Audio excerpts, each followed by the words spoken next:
Bonsoir, bienvenue dans le podcast Culture PSG du lundi 7 août 2017, le premier podcast de l'ère Neymar. Bonsoir à tous. Au programme, donc, on va revenir sur PSG Amiens, on va évoquer forcément l'arrivée du Brésilien le plus cher de la planète, on va parler de Mercato, puisque ça ne s'arrête pas, on a encore eu du Mbappé aujourd'hui et autres, et nous sommes quatre pour parler de tout ça ce soir. Nous avons Monsieur Martinelli qui est là. Salut. Voilà, pleine forme. Alexis, qui est beaucoup trop en forme, qui nous a déjà saoulé en 10 minutes avant le podcast. Bonsoir Alexis. Bonsoir à tous. Très en forme, on vous prévient. Des blagues pourries à tout va, il nous a tout fait jusque-là. Et nous avons Ryan, notre petit Montpellier madrilène, tout ça. Salut. Voilà, donc on va attaquer. Bonsoir à tout le monde sur le live. Je vois qu'il y a déjà du monde. Bonsoir Hannibal, Youssef, Yeo. Je vois qu'il y a tous les habitués qui sont déjà en place. Oui, j'ai vu qu'il y a déjà des gens qui nous posaient des questions, notamment le pourcentage de chance, selon Alexis, que Mbappé vienne au PSG. 1%. Je suis à 0,5% là. Voilà, bon, on verra plus tard. Donc, on va commencer sur le PSG Amiens de samedi, qui était donc premier match de la saison en championnat. Paris s'est imposé 2-0 grâce à des buts de Cavani à la 40e et Pastore, je crois que c'est 79 ou 80e, par là, bref. Première victoire donc, match forcément marqué par la présentation avant le match de Neymar, on en reparlera après. Et globalement, bon, une victoire assez tranquille face à un promu. Adrien Chantegrelet n'est pas là pour faire le pouls du match, il a préféré répondre aux vidéos du Parisien. Bon voilà, on n'est plus du même standing, que voulez-vous.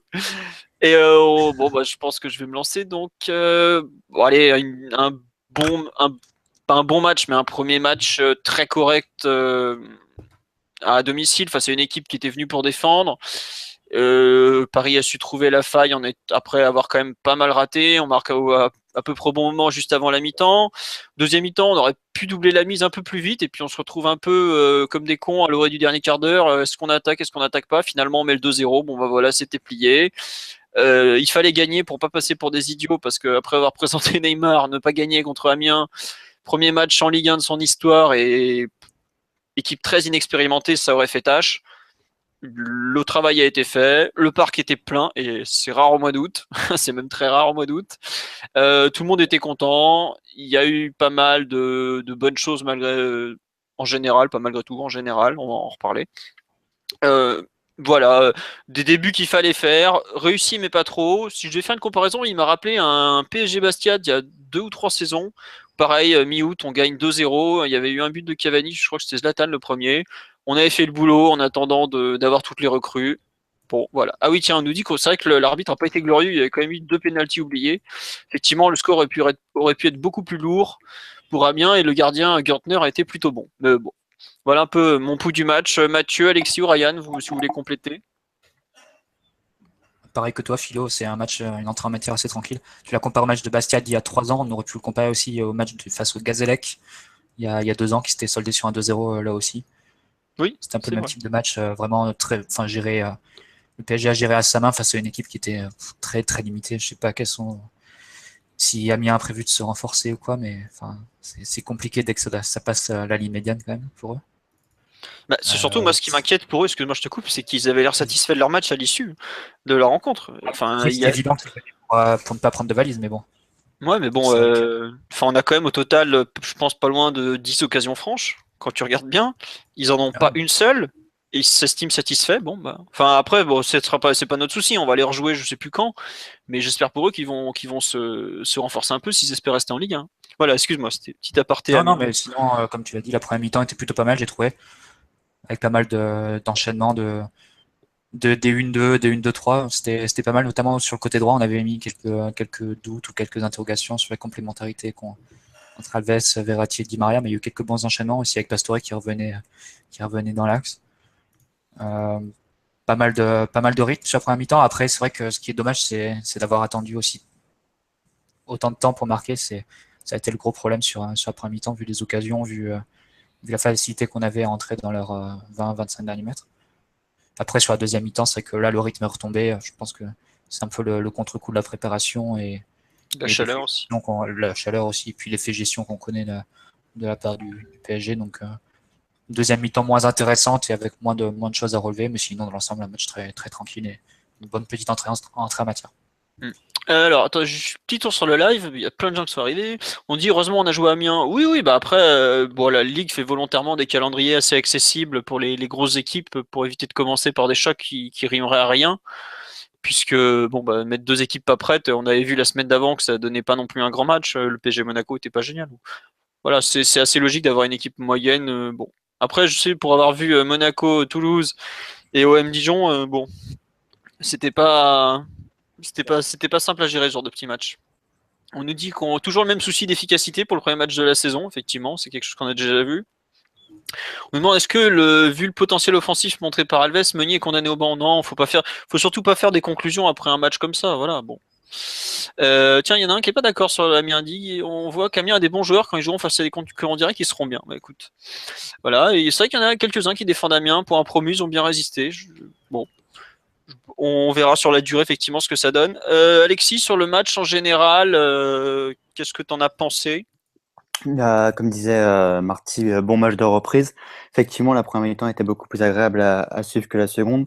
Et je rejoins ce que disent les auditeurs en l'occurrence. Effectivement, en première mi-temps, on a encore vu le manque de réalisme qui est assez fréquent malheureusement à Paris. Est-ce que normalement, effectivement, tu devais arriver à 2 ou 3-0 à la mi-temps. En seconde mi-temps, on a géré. Ce qu'il faut dire, ce qui est là, jusqu'à la 80e minute, ça a été assez chiant en seconde mi-temps jusqu'au but de Pastore en fait.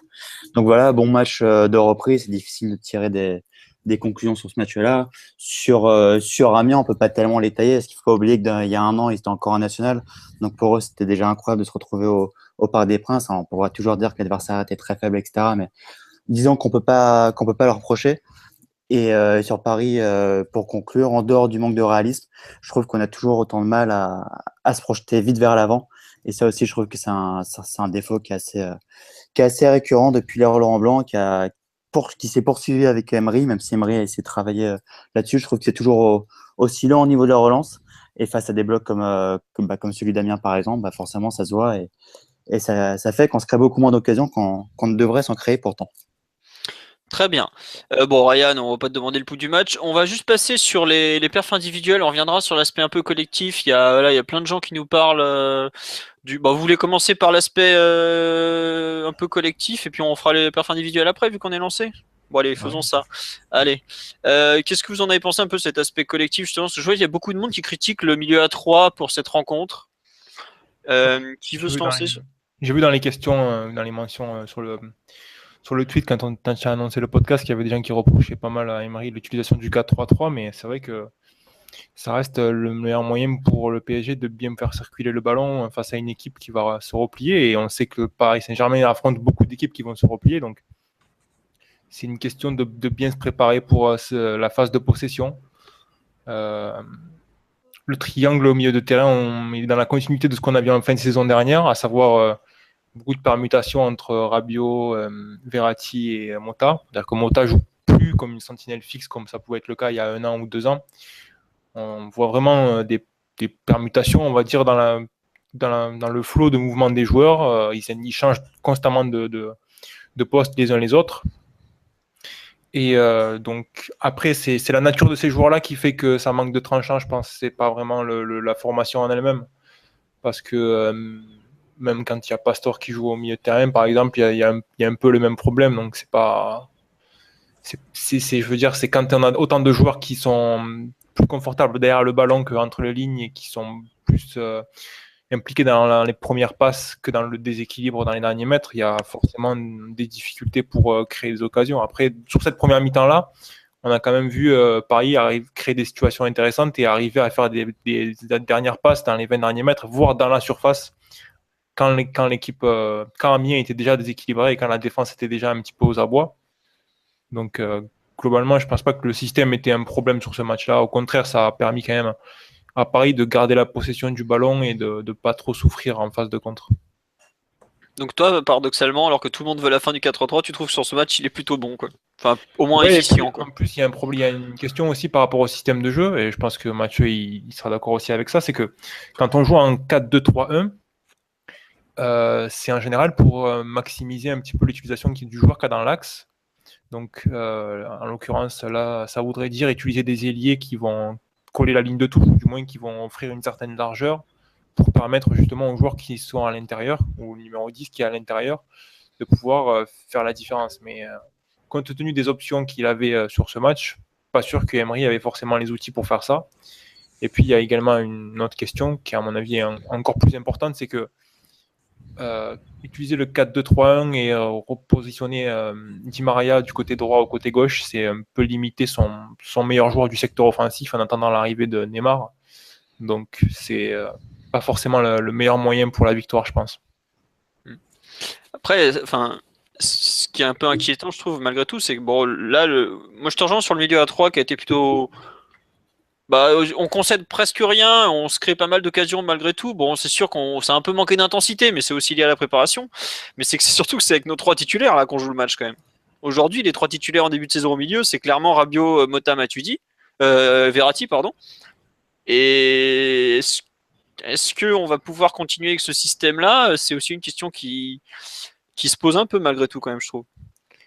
Même si, Après, c'est vu toujours qu'il y a eu le aucune... problème. Attends, excuse-moi, juste, je finis ça. Vas-y. Étant donné qu'il n'y a eu aucune recrue au milieu du terrain, je vois pas aujourd'hui ce qu'il va changer, ce qu'il peut changer à l'instant T, quoi. Tant que tu n'auras pas fait venir un joueur différent qui apporte un autre profil, c'est pas, enfin, il va pas inventer des joueurs au bout d'un moment. C'est ça, je comprends pas trop. Voilà, c'est tout. Mais sur le match de samedi, je pense que les meilleurs ont joué. Je pense que c'est difficile de faire rentrer. Par exemple, tu voulais faire rentrer qui, peut-être Lo Celso ou. Mais à ce moment-là, c'est compliqué. Ça veut dire que tu laisses vraiment Pastore coller à la ligne de touche pour laisser Lo Celso dans l'axe. Enfin, c'est. Oui, voilà, Ça me c'est des semblait choses pas très cohérentes, quoi, d'un point de vue tactique. Sur ce Pour match-là, pouvoir ça m'a être- semblé être la seule option vraiment possible. Après, si tu prends sur le long terme, ou du moins sur l'ensemble de la saison, bah, c'est un peu toujours la même problématique. C'est que on aurait tendance à vouloir prendre plus de risques et vouloir se déséquilibrer un peu en Ligue 1 pour pouvoir faire plus de spectacles et plus de danger face aux équipes repliées. Donc jouer en 4-2-3, un 4 offensif et même Verratti, Rabiot devant la défense, par exemple.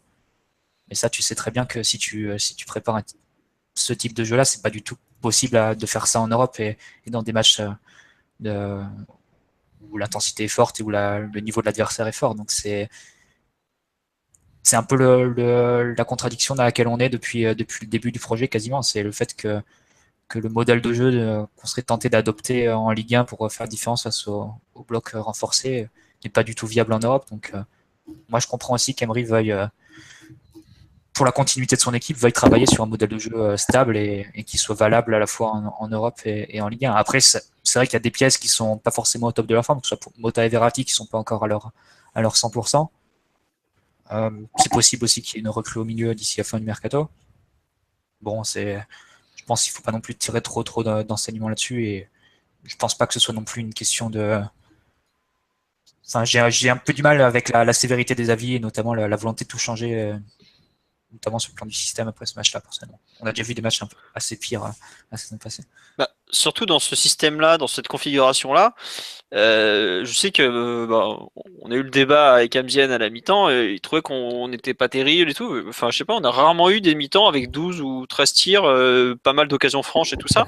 Enfin, Je trouvais même que ça allait assez vite. Enfin, c'était même fluide. Il y avait des 1-2-3 entre Di Maria, Alves, Verratti. Il y avait des. Après, c'est pas forcément de la faute du système si Verratti prend aucune frappe, même quand il est dans les 15 mètres. Ouais, voilà, Sur c'est ce but, quoi, une question de joueur. Même Rabiot, il a une situation intéressante où il va se remettre sur son pied droit et plutôt que d'essayer d'une frappe, puisqu'il est vraiment à l'entrée de la surface, il tente une passe entre les lignes, enfin un ras de terre en milieu de 3 ou 4 adversaires pour aller trouver Cavani qui est seul devant le but. Bon, au-delà de l'erreur de lecture, parce que son coéquipier est complètement hors jeu, ça montre à quel point il y a les milieux de terrain du PSG, on passe cette tendance à vouloir tirer, à vouloir finaliser. Donc c'est un problème de personnel, voilà, c'est pas un problème de tactique. Emery va pas les transformer en buteur, quoi. On nous dit, sans tout changer, avoir un plan B ou une alternative dans l'animation serait intéressant. Ouais, mais ça, je pense qu'on le verra petit à petit. Voilà, aujourd'hui, globalement, on aligne une équipe, on met même 18 joueurs sur la feuille de match. Samedi, il y a 16 joueurs qui étaient déjà au club. Sur le 11 de départ, il n'y a qu'un seul nouveau, c'est Alves. Et c'est pas Alves, malgré toute l'influence qu'il a, il va pas changer toute l'animation offensive. Bon, enfin bon, c'est vrai qu'il change pas. Parce que quand même, tu as aligné quasiment les 10 joueurs les plus techniques de l'effectif, hors Neymar, sur le match. Draxler aussi. Et je trouve quand même Draxler, il manquait Draxler aussi. Mais enfin, je trouve que tu as quand même eu des enchaînements qui étaient pas mal. Bon. Après, c'est peut-être que l'exigence est vraiment très forte pour un premier match, mais je trouve pas non plus que ce soit si ridicule que ça pour une entrée en matière. Mais bon. Non, j'avoue que j'ai pas trop compris les critiques sur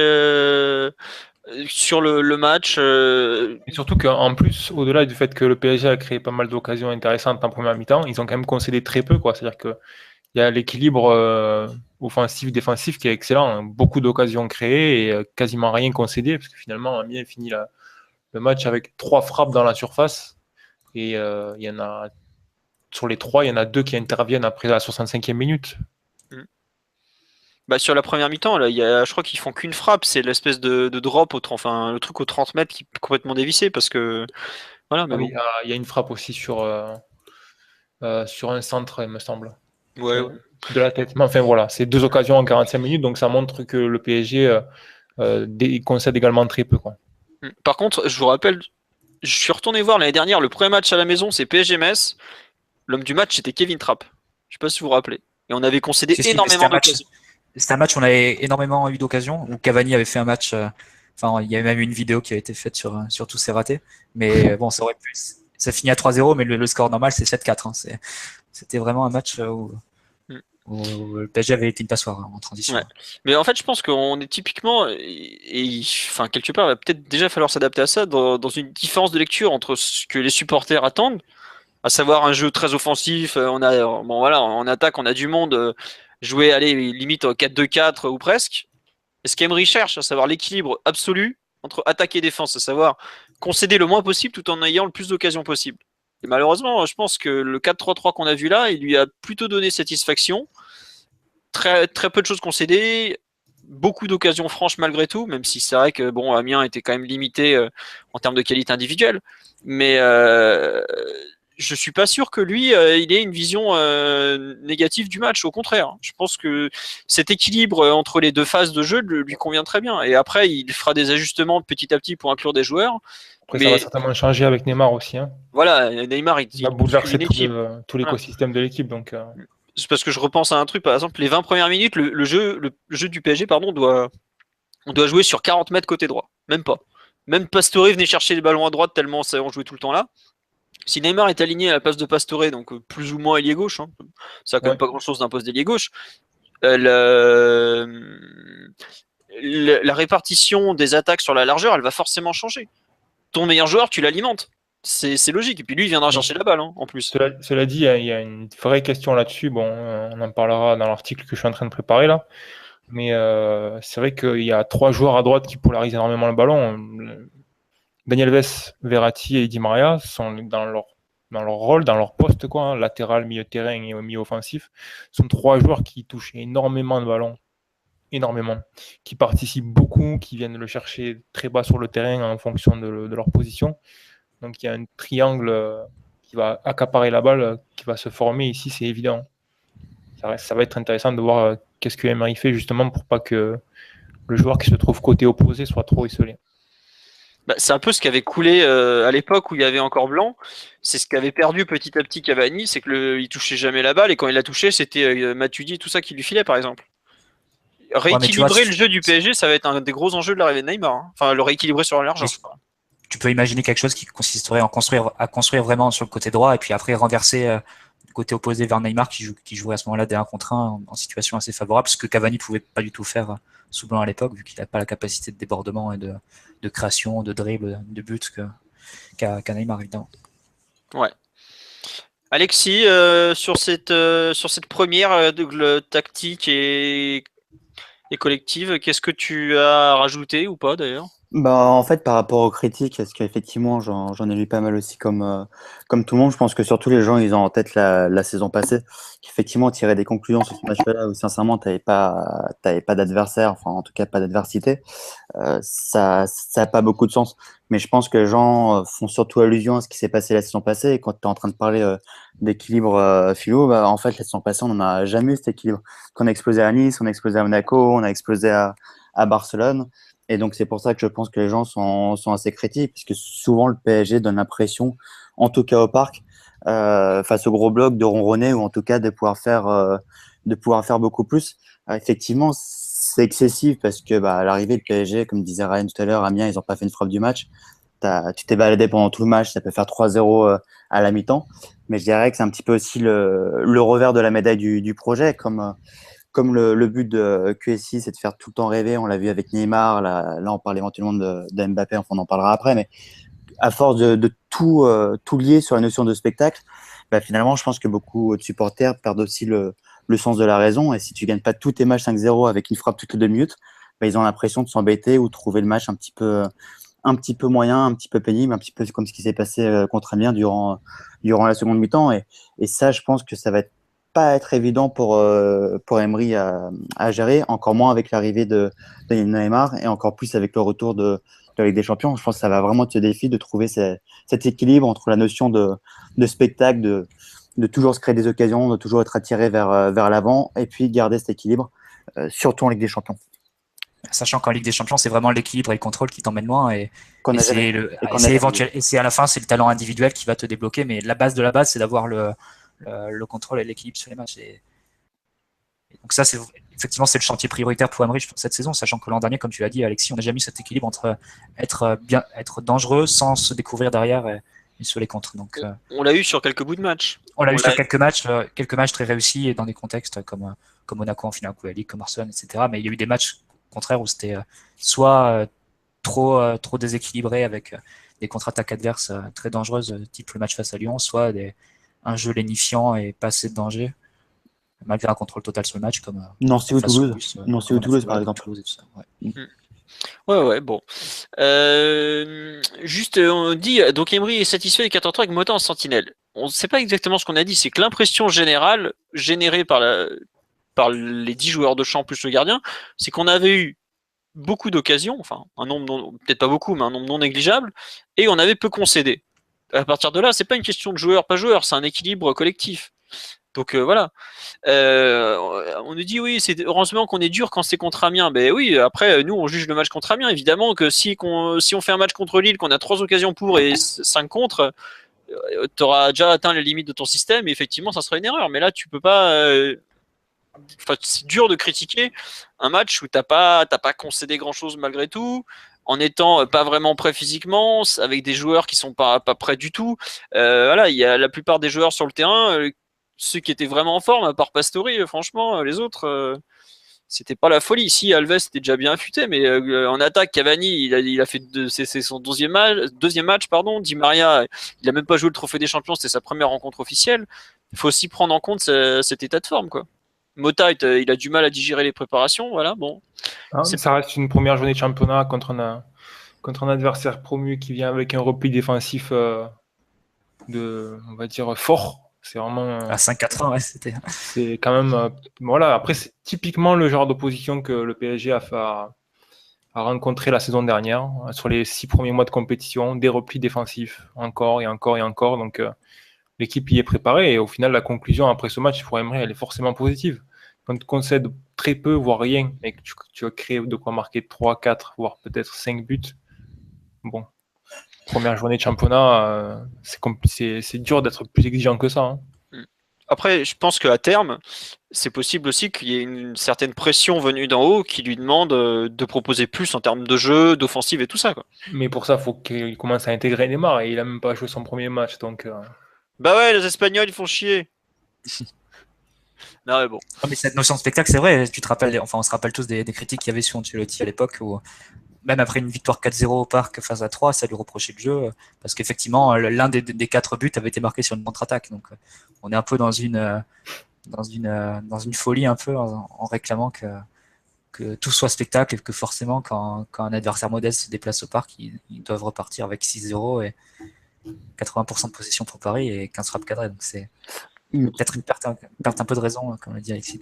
Mais on peut pas tellement le reprocher puisque le PSG est le premier en tout cas à vouloir créer cette perte de la raison. On l'a vu avec le show Neymar, on l'a vu avec la présentation Neymar à la Tour Eiffel, etc. Enfin, on y reviendra après, mais tu peux pas en même temps, c'est paradoxal, mais on peut pas reprocher à de nombreux, en tout cas à certains supporters, de reprocher le fait de vouloir voir le PSG gagner tous ses matchs 6-0 avec 80% de possession de balle, même si on sait pertinemment que c'est non, mais si Alexis, parce que c'est une vision faussée de la compétition.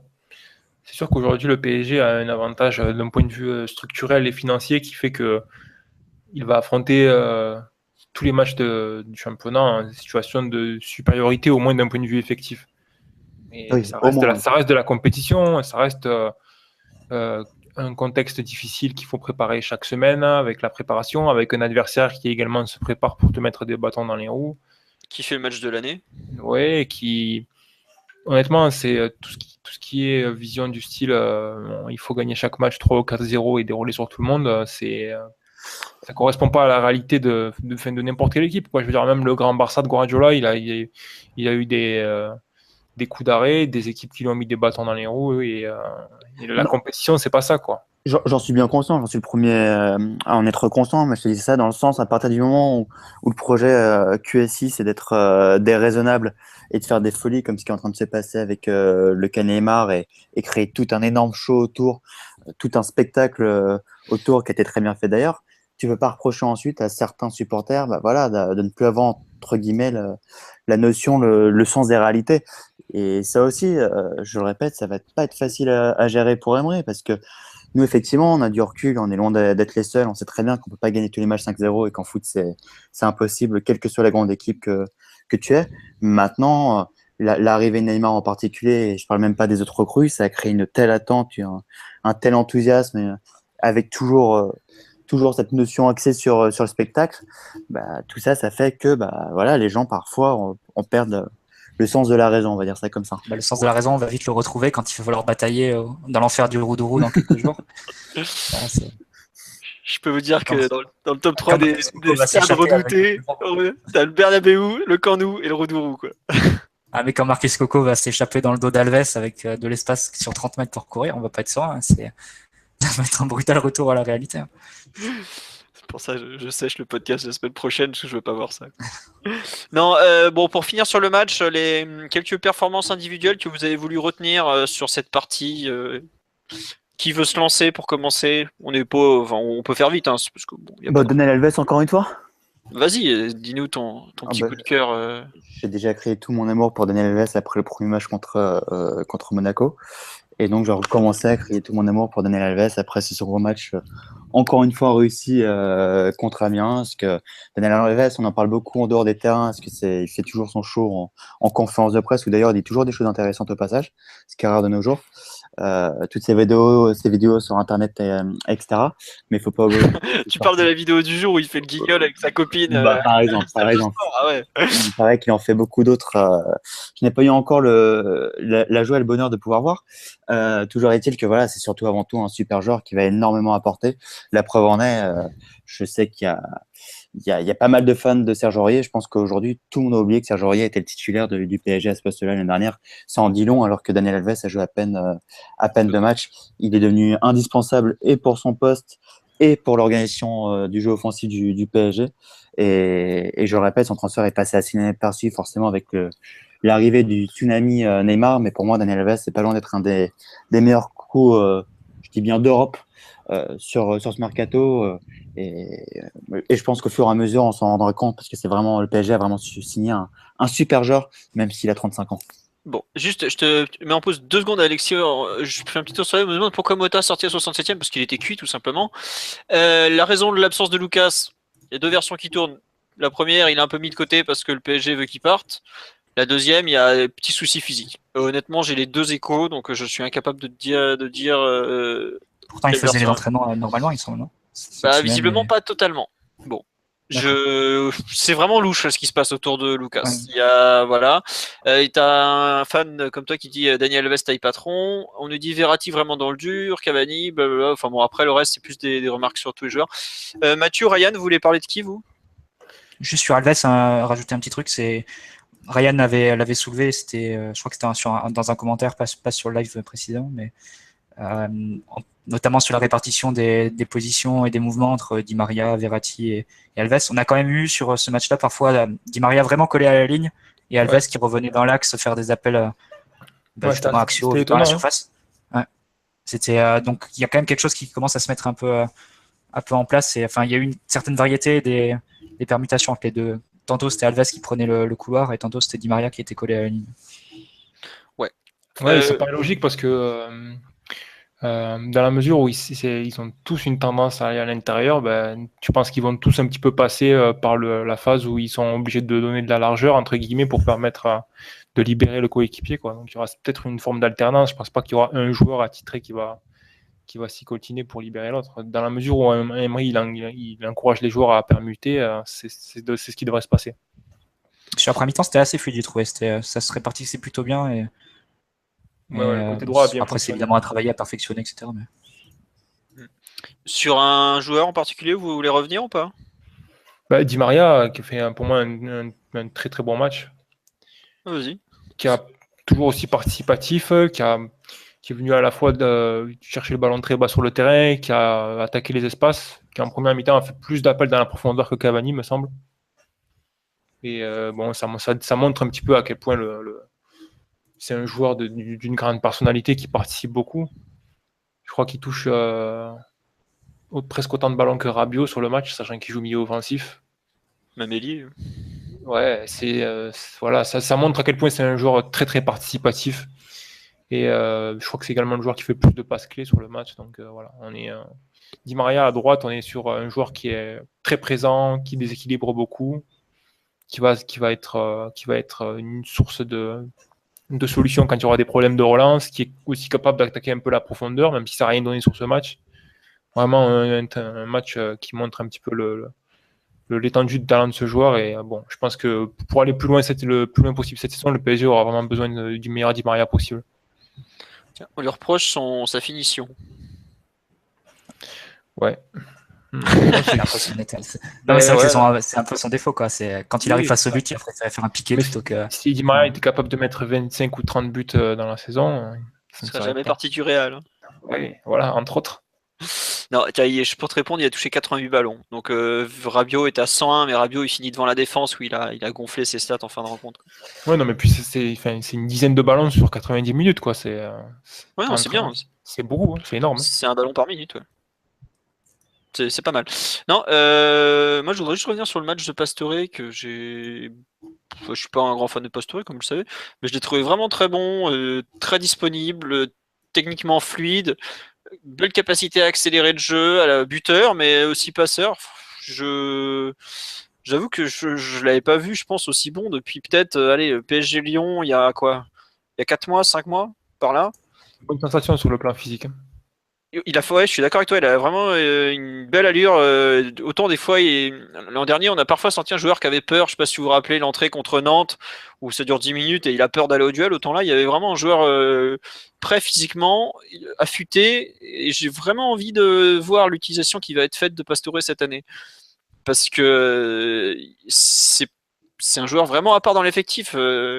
C'est peut-être le seul milieu offensif au sens pur. Neymar ou Di Maria sont sont pratiquement de la famille des attaquants, je trouve.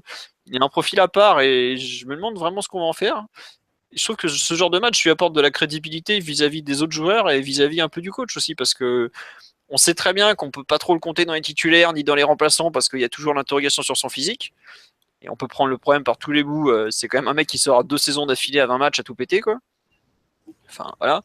Je crois que l'an dernier, c'était en décembre, David Luiz qui était parti 4 mois avant avait quand même joué plus que lui, quoi. C'était un truc hallucinant. Et globalement, j'ai hâte de voir ce que ça va donner.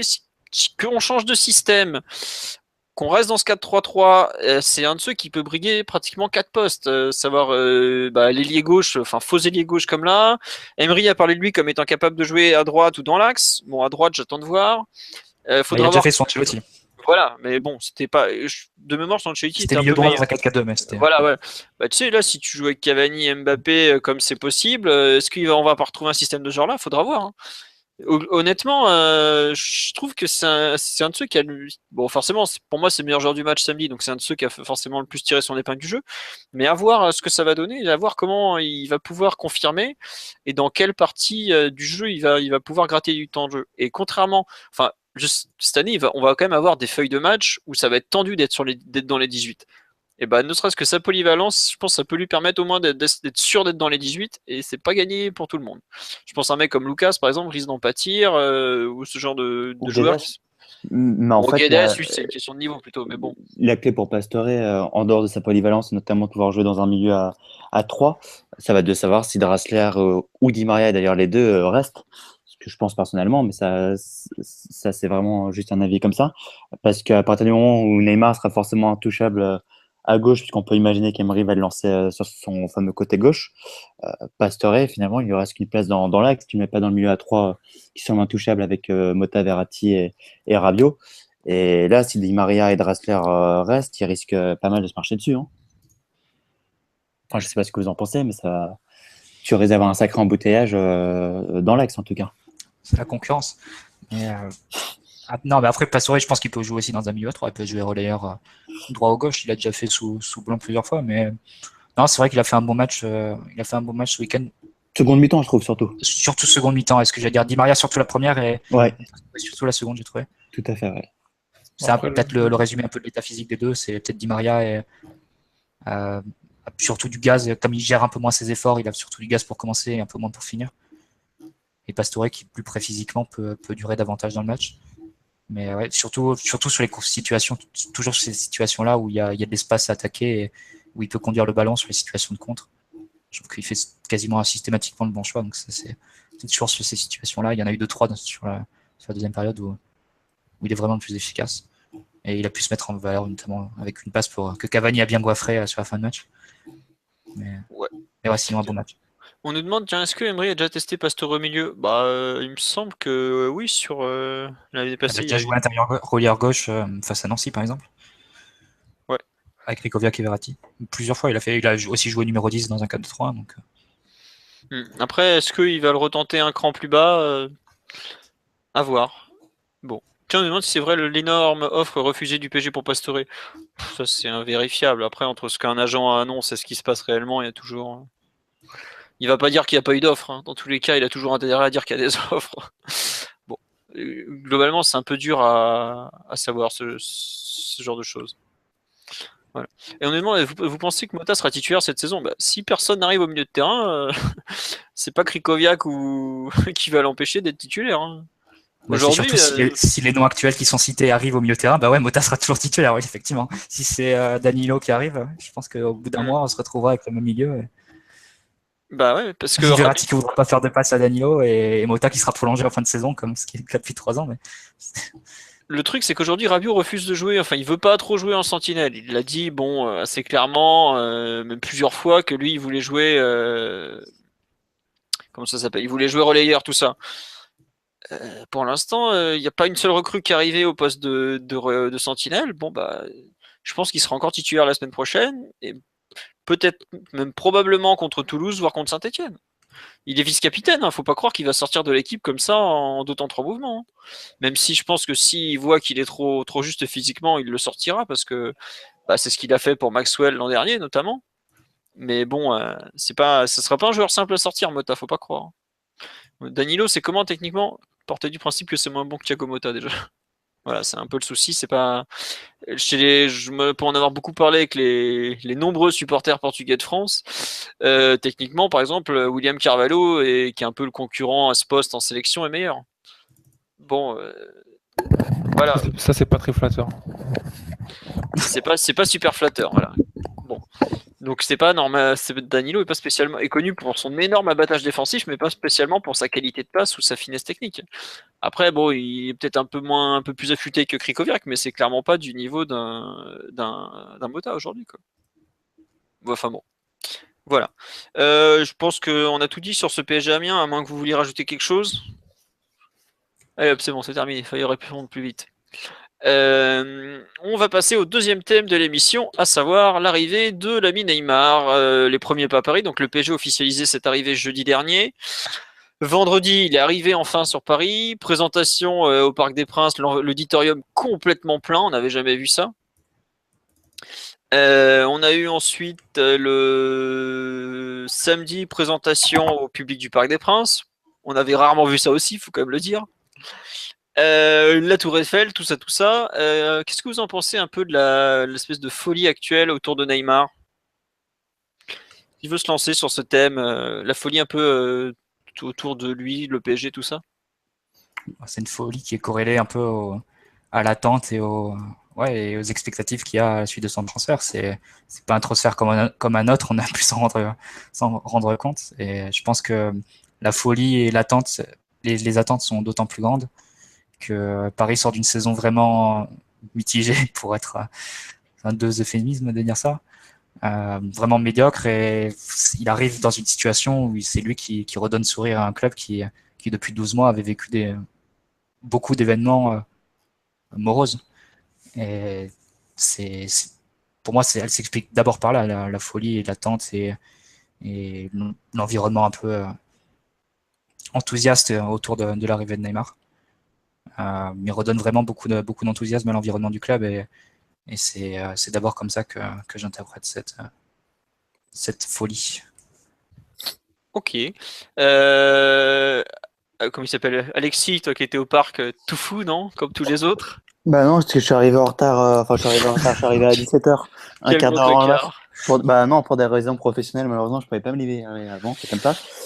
Mais j'ai vu la présentation ensuite, effectivement. Comme disait très bien Marty, moi je trouve que c'est un coup de maître dans tous les sens, en dehors de mes fameux 1%. Maintenant, je suis à 101% pour la petite histoire.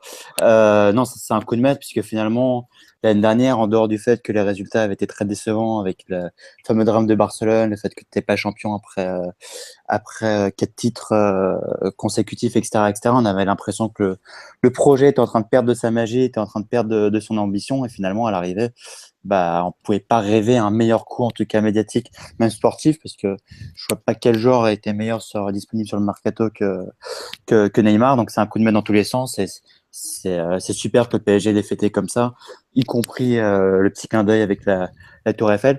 Ensuite, le seul petit souci, ce que je disais tout à l'heure, faut assumer derrière, parce qu'effectivement, si sportivement, tu te plantes ensuite avec Neymar, ça va partir dans tous les sens. Et pareil pour Emery, Neymar, tu gères pas comme Meunier ou comme un joueur du centre de formation. Donc là aussi, il va falloir faire gaffe. Mais sincèrement, je pense que ça pouvait pas se passer mieux. Et je trouve que médiatiquement, le PSG a fait un coup de maître, puisque maintenant, on parle que du PSG dans tout le monde, y compris les gens qui suivent pas le foot.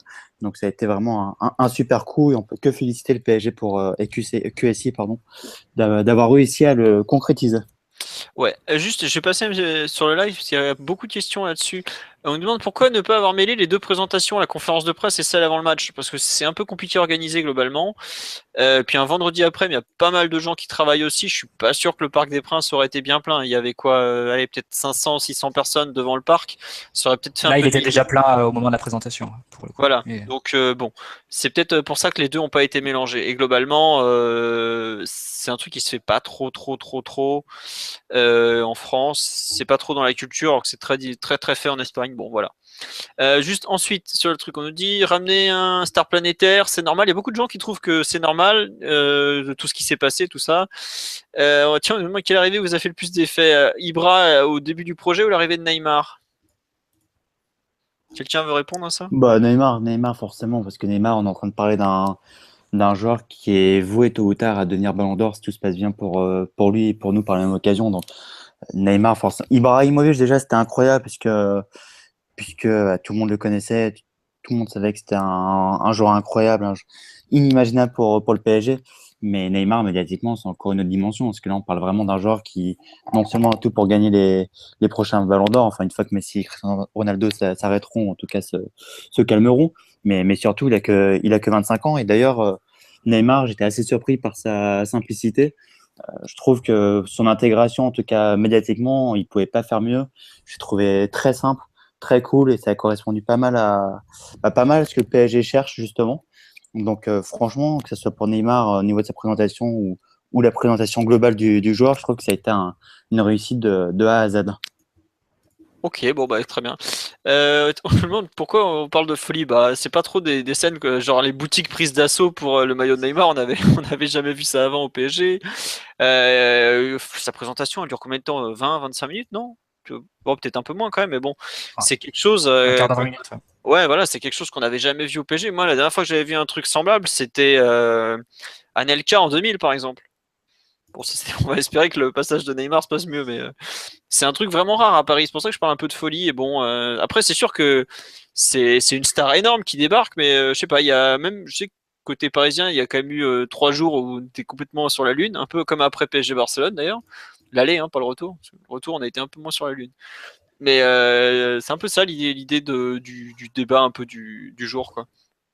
Et on nous dit, si j'ai vu passer un truc, attendez, j'essaie de retrouver, c'était l'impression que le recrutement de Neymar permet à pas mal de monde d'évacuer sa frustration vis-à-vis de la saison dernière. Ouais, il y a un peu de ça aussi, De effectivement. tourner la page et de repartir sur enfin la phase 2 du projet, vu que la phase 1 était très associée au nom d'Ibra et Blanc.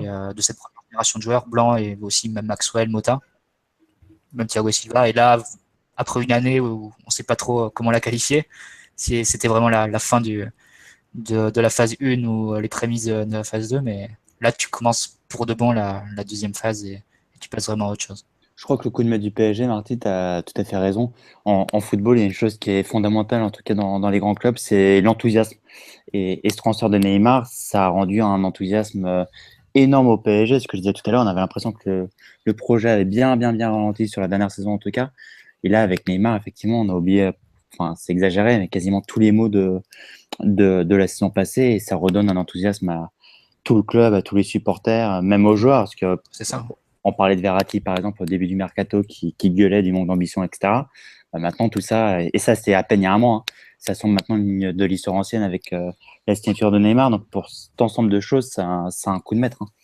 Ouais, pas que pour les supporters, tu as raison de le signaler, mais pour les joueurs qui retrouvent confiance dans le projet, aussi pour les personnes extérieures au club, les éventuels joueurs ou les éventuels entraîneurs qui pourraient être intéressés par le club, forcément, là, le PSG a une toute autre attractivité, une toute autre crédibilité aux yeux de la planète et du monde du football après ce transfert, c'est évident.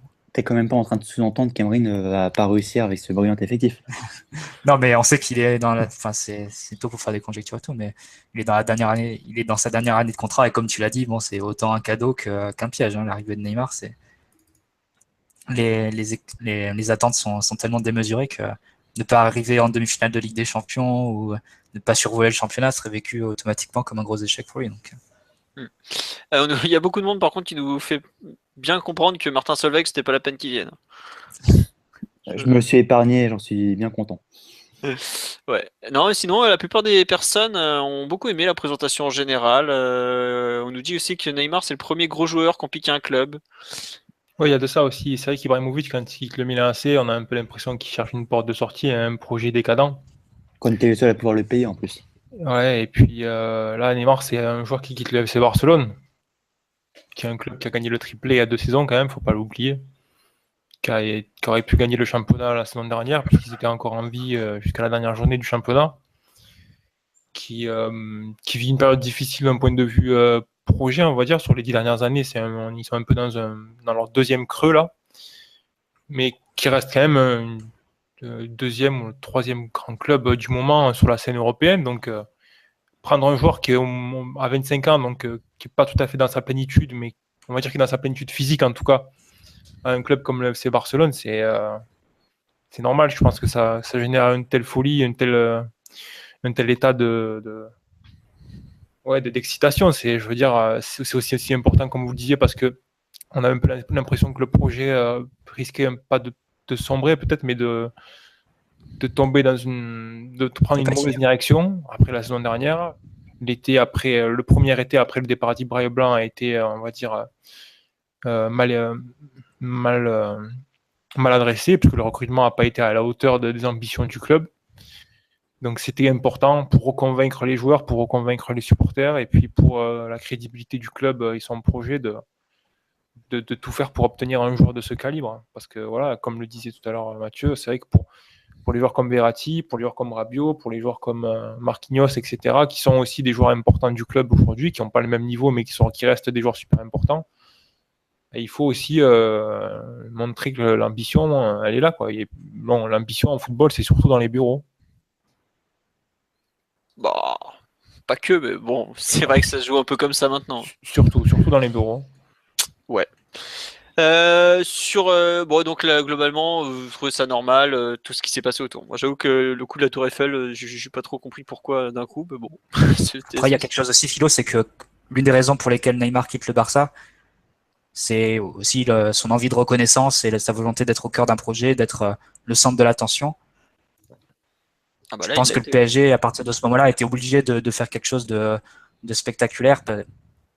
Et d'une certaine façon, c'est bien joué parce que pour qu'un crack donne sa pleine mesure, il a besoin d'être aimé, il a besoin de se sentir important, il a besoin de se sentir spécial.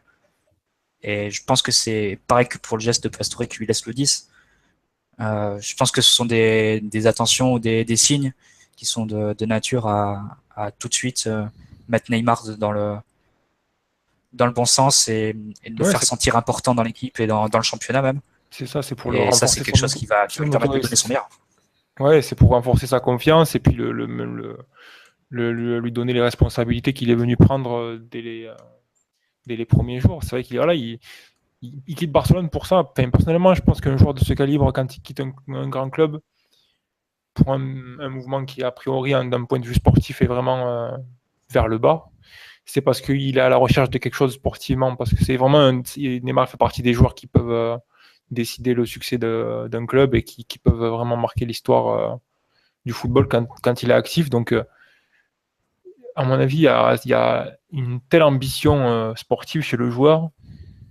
C'est peut-être un peu perçu comme un mouvement vain, un mouvement qui correspond plus à de l'ego qu'autre chose. Mais voilà, faut réaliser un petit peu le joueur que c'était quand il était au Brésil, l'importance qu'il avait à Santos, le fait qu'il est rentré dans les 15 meilleurs buteurs du club avant même d'avoir 22 ans, le protagonisme qu'il a pris avec la Seleção. Aujourd'hui, le Paris Saint-Germain a tout intérêt à maximiser cette sensation d'importance et de joueur leader parce que déjà ça correspond à la personnalité du joueur, c'est ce qu'il est. Et puis c'est important par rapport à la saison qui vient de le renforcer au maximum par rapport à ça parce que ces joueurs-là, on les fait venir aussi pour justement qu'ils prennent des responsabilités et qu'ils prennent les commandes. Bah là, s'il a pas compris que le PSG comptait sur lui, mais de façon énorme, il comprend pas grand-chose au truc parce que enfin, il y a même, je trouve qu'il y a des moments où il était presque gêné un peu de l'accueil qu'il a eu en mode bon bah c'est pour moi tout ça. Enfin, il arrive de Barcelone où il y en a que pour Messi parce que c'est comme ça, c'est l'enfant du club, c'est le mec qui les a amenés au sommet de l'Europe depuis 15 ans et qui est extraordinaire dès qu'il touche la balle. Mais je sais pas, j'ai vraiment l'impression qu'il s'est pris un peu en pleine face les attentes d'un coup. Et bon, après, lui, il était très cool, super à l'aise et tout, mais c'est un peu impressionnant quand même ce qui s'est passé, Après, tous je les pense que comme chants et tout. Bon, il a après, l'habitude quand même de gérer la pression depuis qu'il a 16 ans, 15 ans, donc Oui, voilà, ça. bon, Quand on porte le brassard de la Seleção, oui, c'est sûr. Ouais, on peut parler des ravages du brassard de la CSAO si tu veux. je pense que c'est pas 15 minutes dans un stade de 45 000 places à faire un tour d'honneur qui vont non plus Non, non, non, non, mais je sais pas, je trouve que l'impressionner ou quoi. Ça va être autre chose. l'attente, enfin, s'il avait pas réalisé à quel point le PSG compte sur lui, là, il a eu un bon résumé globalement de l'attente qu'il génère, quoi. Qu'il cela suscite. dit, il s'est de suite responsabilisé puisqu'il a dit qu'il voulait jouer face à Amiens. Bon, ça n'a pas abouti pour des raisons de fax, j'ai l'impression. Ce Mais scroc espagnol. voilà, mais voilà, il a de suite voulu jouer et prendre ses responsabilités. Mais c'est un joueur comme ça. Neymar, c'est un joueur qui se cache pas sur le terrain, qui va essayer qui est tout le temps motivé, qui baisse pas les bras et tout. Enfin, c'est vraiment un leader. Le PSG pouvait pas espérer de récupérer un meilleur leader à ce moment du projet. Et après, c'est vrai que il a cette dimension spectaculaire et fantasy, typique des joueurs offensifs brésiliens qui est quand même un atout en plus pour un projet comme le PSG qui sort d'une année difficile et qui essaye de se faire un nom sur la scène européenne à l'heure actuelle. Ah ouais, bah là, ouais, enfin, il y a des gens sur le live qui disent on pouvait pas espérer mieux. Oui, clairement, c'est la recrue ultime pour nous. Et on nous dit, tiens, est-ce que si Mbappé signe, Neymar sera-t-il au centre de l'attention? Mais il n'y a pas photo entre les deux aujourd'hui, quoi. On va en reparler après d'Mbappé parce que la rumeur ressort. On nous dit, est-ce qu'on peut attirer des joueurs avec Neymar? Bah oui, bien sûr. T'attires des grands coachs, t'attires des grands joueurs parce que tu montes T'as signé un directeur offensif avec Neymar.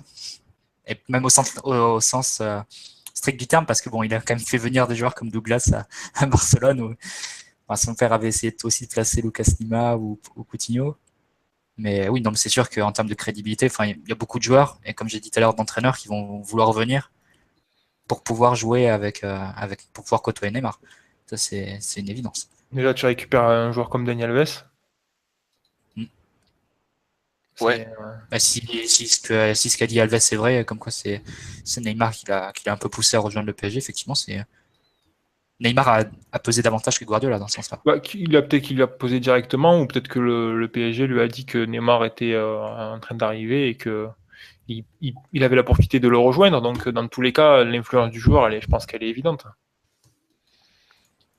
Ouais, bah, tu peux difficilement nier que les deux sont potes, qu'il y a forcément. Oui, voilà, non, mais ils ont parlent tous les jours, communiqué, ils- bien sûr. Non, mais ça, c'est Bon, évident. après, on saura jamais vraiment la version réelle et tout ça, qui a influencé qui, à quel moment. Bon, puis c'est Non, pas, mais c'est pas je le pense débat, que à vrai dire, je trouve. le désir du joueur de prendre de devenir le leader d'une équipe, il est réel, quoi qu'il arrive. Donc, je pense qu'il se cherchait une équipe. Et c'est vrai que le PSG offrait une opportunité que d'autres clubs n'offrent pas forcément. Alors que, pour citer le cas d'un club qui aurait pu payer la clause libératoire sans payer de taxes et sans avoir autant de complications comme l'est le Real, il aurait sans doute pas pu avoir le même espace. Après, il y avait également quelques clubs anglais, mais qui se sont reconstruits et qui n'ont pas forcément la place pour lui. C'est que le PSG, après cette saison où ils ont libéré Ibrahimovic et où on a pu constater qu'il manquait un joueur d'envergure sur le secteur offensif, pendant une saison, a montré qu'il y avait de l'espace pour un joueur comme ça et c'est évident que le joueur a dû s'en rendre compte. Donc, il y a une opportunité qui était forte pour lui et je pense que le joueur, voilà, il s'est dit, le PSG constitue une opportunité. Et je pense pas que ce soit Alves qui ait dit aux joueurs et ça te dirait qu'on aille à Paris ensemble. Non, je pense que c'est plutôt le sens inverse. Ouais, ouais. Bon, après ça, enfin, je sais pas. Après, oui, on peut pas être sûr, mais dans mon raisonnement, c'est quand même le joueur qui a envie de prendre des responsabilités qui choisit sa destination et pas qui se fait influencer par un ami en fin de retraite, quoi. Enfin, Fin de en fin carrière. de carrière. Ouais. On nous demande est-ce qu'il pourra jouer dimanche à Guingamp. Bah, pour l'instant, la lettre ne serait toujours pas arrivée. En tout cas, sur le site de la LFP, je suis passé voir tout à l'heure, il apparaissait toujours pas dans l'effectif. Donc, est-ce qu'il pourra jouer? C'est la grande question. Faudra voir, honnêtement. Évidemment que dès qu'il peut jouer, il sera titulaire, je pense. Enfin, il a fait pratiquement il a fait tous les matchs de préparation de Il a fait Barcelone. la préparation, il a joué les matchs de pré-saison avec le Barça, donc il est en condition physique de jouer, ça c'est sûr. Et puis il aura eu le temps de parler avec Emery un petit peu de ce qui est attendu de lui, entre guillemets, sur le terrain au début. Donc oui, dès qu'il sera prêt, il jouera, c'est certain. Enfin, moi, je sais que je l'avais vu contre le Real. Le dernier match qu'il fait, il part sur un Barça Real. Techniquement, physiquement, tout était au niveau déjà, ou pas loin en tout cas. Enfin, ça ressemble à quelque chose en termes de jeu. Pour un match amical, c'est envoyé sévèrement d'ailleurs. Mais je vois pas de raison. Et puis quand t'as un joueur comme ça, t'as qu'une envie, c'est qu'il joue, quoi. Enfin, tu vas pas t'en priver, quoi, tout simplement. T'as l'arme fatale. Après, pour le coup, s'il avait dû débuter face à Amiens, je sais pas si ça aurait été vraiment très pertinent dans le sens où il a fait 4 ou 5 voyages en avion au début de semaine. Je pense que là, c'était peut-être Après, il aurait peut-être pas pu jouer un peu 90 tôt, minutes, mais après ça, pour Guingamp et Toulouse, ça serait bon. Ne serait-ce qu'une heure de jeu, je pense que ça aurait mis le stade en ébullition. Visiblement, il était prévu qu'il rentre plus tôt pour la toute fin de match. Enfin, les 20 dernières minutes ou un truc dans le genre.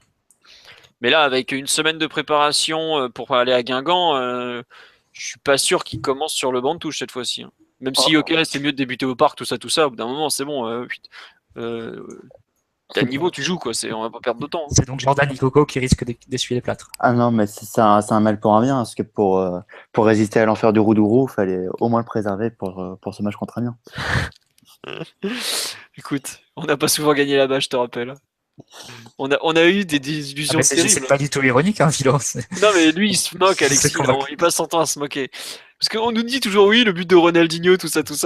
On menait 2-0, on a perdu 3-2 ce match-là. Tout à fait, ouais. Avec Louis sur le banc, d'ailleurs, si je me rappelle bien. Avec Louis en train de gueuler, qui faisait n'importe quoi. Donc des raclés au Roudourou, on en a pris, enfin pas des raclés, mais des humiliations, on connaît un peu, quoi. Un sombre samedi après-midi, d'ailleurs. Ouais, un samedi 17h. Je me demande si c'était pas sur Canal Plus Vert à l'époque, pour dire à quel point c'est vieux, quoi. Ouais, ça existait. Ça s'appelait pas Canal Plus Sport à l'époque. Les débuts, on espère pour ce dimanche, mais après, ça dépend de la Ligue, de la Fédé espagnole. Après, il faudra voir la FIFA, comment ils s'en mêlent, tout ça. Bon. Quel poste? Ça, c'est la grande inconnue. On en avait parlé un peu la semaine dernière de mémoire, où le faire jouer. Bon. Les potentielles victimes, pareil, je crois qu'on en avait parlé la semaine dernière. On avait mis forcément Draxler de mémoire en victime la plus évidente, puisqu'ils jouent au même poste, ils ont un profil assez similaire d'attaquants capables de jouer côté, mais qui rentrent beaucoup dans l'axe. Bon. À voir sur la durée, puisque cette semaine, enfin c'était samedi soir après le match, Emery a parlé de Draxler côté droit aussi, possiblement côté droit. Bon, faudra voir, parce que faudra aussi voir l'effectif définitif. Parce qu'il y a quand même beaucoup de rumeurs autour de départ, même s'il y a peu d'offres pour l'instant. Quel sera l'effectif définitif du PSG permettra, je pense, d'en savoir plus sur les vraies victimes de cette arrivée, quoi. Mais bon. On nous dit dommage pour Draxler était en feu à la Coupe des Confédérations. Ouais, mais bon, il a joué une saison complète, c'est normal qu'il prenne des vacances. Hein. Lui, par exemple, je suis même pas sûr qu'il soit sur le banc à Guingamp encore. Oh, peut-être. Ça fera 2 semaines d'entraînement. Bon. Est-ce qu'on nous demande si le certificat de Neymar a été envoyé? Je pense que s'il n'y a pas de nouvelles, c'est qu'il n'est pas arrivé, hein, tout simplement. Dès qu'il arrive, vous serez au courant, je pense. Il y en a qui doivent appeler les mecs de la Ligue toutes les 5 minutes, donc c'est pas trop. Voilà, on le saura vite, globalement. On va passer à la dernière partie du podcast, le mercato. Donc la grosse rumeur qui est ressortie aujourd'hui, outre il y a eu Danilo, il y a aussi le retour de la rumeur Mbappé. Visiblement, le PSG se sentirait capable d'assumer 2 transferts de cette envergure. Est-ce que vous pensez aujourd'hui que le PSG doit tout tenter pour faire venir Mbappé? C'est la question du jour. Qui veut se lancer? Moi, je commence à essayer d'être rapide pour une fois. Concrètement, non. Voilà. Ça a été rapide, non? Ouais, mais bon, t'as le droit de faire un peu plus long. Non, dans la mesure où à partir du moment où tu as fait cette folie pour Neymar, j'en avais déjà parlé la semaine dernière, mais mine de rien, Neymar, il va gagner 30 millions d'euros net par an. Alors, c'est une méga star, etc. Aucun autre joueur du vestiaire peut réclamer son salaire, mais mine de rien, ça va quand même être, j'insiste là-dessus, pas évident à gérer pour Emery. On peut s'imaginer que pas mal de joueurs vont commencer à les toquer à la porte pour être augmentés, à commencer par Verratti, où ça semble être son cas d'ailleurs. Mbappé, même si on sait tous que ça va devenir un immense champion, etc., etc. À un moment, le foot et au PSG plus particulièrement, tu peux pas faire un projet axé que en mode FIFA, ou PS d'ailleurs, c'est pas possible. Donc faut savoir rester lucide, avoir du recul. Et je pense que les priorités du PSG aujourd'hui, tu peux pas faire une collection de toutes les futures pépites en attaque. C'est pas comme ça que tu vas gagner avec des champions. C'est pas comme ça que tu vas garder l'équilibre de ton vestiaire. C'est pas comme ça que tu vas permettre à ton entraîneur de pouvoir garder la main sur son vestiaire. Puisqu'un joueur comme Neymar, autant je pense que petit à petit ça va marcher parce que c'est un grand champion, etc. Donc tu peux rien dire. Mbappé, c'est différent. Il a 18 ans, il a que 6 mois au top derrière lui. Alors on sait tous que ça va devenir un immense champion. Toujours est-il qu'il a que 18 ans, que 6 mois pour l'instant de top niveau. Et puis surtout, je pense que les priorités du PSG, elles doivent être bien ailleurs. Alors en plus, je sais pas si économiquement c'est possible ou pas de faire Mbappé. Et on a l'impression que le PSG a un budget totalement illimité, donc tant mieux. Mais franchement, si on a vraiment 100 ou 150 millions d'euros à dépenser encore aujourd'hui sur le marché des transferts, par pitié qu'on aille sur un 6 et surtout un grand gardien. Alors j'en vois aucun disponible, ils ont des recruteurs partout, donc qu'on trouve un gardien plus fiable que Trapp et plus sûr qu'Areola. Et je le répète, j'aime beaucoup Areola, mais j'ai bien peur que dans 6 mois, on se retrouve encore à avoir ce débat puant sur les gardiens. Donc pour toutes ces raisons-là, prendre Mbappé, pour moi, ça n'aurait aucun sens. Surtout si en plus, il doit virer Eddie, Maria et Draxler. Alors, juste petit tour sur live. Étonnamment, il y a une grosse unanimité contre Mbappé aujourd'hui. On nous dit notamment des allusions au fair play financier, puisqu'aujourd'hui, c'est vrai que si on dépense 222 millions d'euros sur Neymar, plus les commissions, le transfert de Mbappé, on ne sait pas trop où on en est. Il y a globalement beaucoup de flou à ce niveau-là. Bon. Et puis surtout, il y a la plupart des gens te rejoignent de dire que c'est pas du tout une priorité Mbappé, notamment depuis l'arrivée de Neymar, quoi. Et que il y a d'autres postes à renforcer comme gardien ou milieu de terrain. Là, on nous dit par exemple remplacer Mota me semble plus important, voire remplacer Areola. Si tu prends Mbappé à plus de 100 millions d'euros, tu dois le mettre titulaire, je vois pas l'intérêt. Voilà, beaucoup de craintes par rapport au fair play financier aussi. Ah, Ryan a un autre avis, je pense. Ouais, mais moi je suis pro modèle galactique en fait. Et en fait, moi, je vous le formule sous la forme d'une question, mais vraiment, est-ce que vous ne pensez pas que vous serez plus près de gagner la Ligue des Champions si vous avez Mbappé dans votre équipe? Moi, c'est un peu le dilemme que j'ai aujourd'hui autour du cas Mbappé, c'est ok, on le prend pas, mais ça veut dire qu'il va signer ailleurs et tu loupes pour de bon. Et c'est un joueur tu sais que c'est un joueur hors norme. Et ça pose un peu problème, tu vois. Même si tu dois sacrifier un mec devant, bah franchement, entre le joueur hors norme, peut-être des années 2020, et un des joueurs qu'on a aujourd'hui, entre, allez, je sais pas, Di Maria, Pastore, Draxler, un de ceux-là, est-ce que ça vaut pas le coup de le sacrifier, sachant que Cavani va avoir 31 ans dans la saison? Mais Mbappé, c'est un joueur hors norme et il est droit. Non, voilà, c'est ça le truc, c'est que aujourd'hui. C'est ça aussi. Moi, je veux bien signer aussi. On peut signer Cristiano Ronaldo et le faire jouer relier droit aussi, hein, mais c'est ça. Pour moi, ce sera un non-sens sportif total. Tu le fais jouer attaquant, tu mets Neymar derrière, tu fais ce que tu veux, mais pour moi, j'ai beau retourner dans tous les sens, faire des compositions sans Di Maria, avec Di Maria, sans Draxler, avec Draxler. La seule place qu'on pourrait lui trouver à Mbappé dans l'équipe, c'est à la place de Cavani. C'est le seul poste qui pourrait briguer, je pense. Non, tu peux jouer avec deux avant-centres, Mathieu. Ah, mais tu fais jouer au Neymar là. Bah, tu fais jouer un petit peu sur la gauche, mais on va dire derrière les deux. Et puis, il a pas quitté le Barça où il arbinait côté gauche pour Messi et Suarez pour se retrouver à faire Paris pour deux joueurs inférieurs à Messi et Suarez. Ça aurait aucun sens. Mais ça veut pas forcément dire qu'il va assumer des responsabilités défensives pour d'autres. Hein. Tu peux compenser ça. Enfin, moi, je suis d'avis de toute façon que tu es plus près de gagner la Ligue des Champions quand tu as les meilleurs joueurs dans ton équipe. Ça s'est vérifié sur les 4 dernières années, me semble. Non, t'as surtout plus près de gagner. Je suis d'accord avec toi, mais je pense que Di Maria est un meilleur joueur côté droit que Mbappé et que Draxler est un meilleur joueur côté gauche que Mbappé aussi. Donc je te dis pas que c'est facile. Je te dis, d'un point de vue équilibre, au bout d'un moment, ça devient très très compliqué. Je pense que la première condition pour aller loin en Ligue des Champions, c'est d'avoir une équipe équilibrée avec des joueurs qui se sentent bien et pas des trucs rafistolés ou. Et tu crois pas que tu peux construire que par ça de la MSN, ça s'est retrouvé. On a retrouvé une équipe qui avait une fuite en avant, fuite vers l'avant de son équilibre, et ça s'est payé cash par 3 éliminations en quart de finale sur 4 saisons. Donc ça me semble être un non-sens sportif total par tous les côtés où on le prendrait ce transfert de Mbappé. Même si évidemment, c'est toujours mieux de l'avoir dans son équipe, mais là ça collerait pas, je trouve. Je suis pas d'accord parce que dans le cas du Barça par exemple, c'est pas les 3 joueurs devant qui ont fait que le Barça a échoué, c'est le manque peut-être de qualité sur la ligne défensive et le milieu de terrain.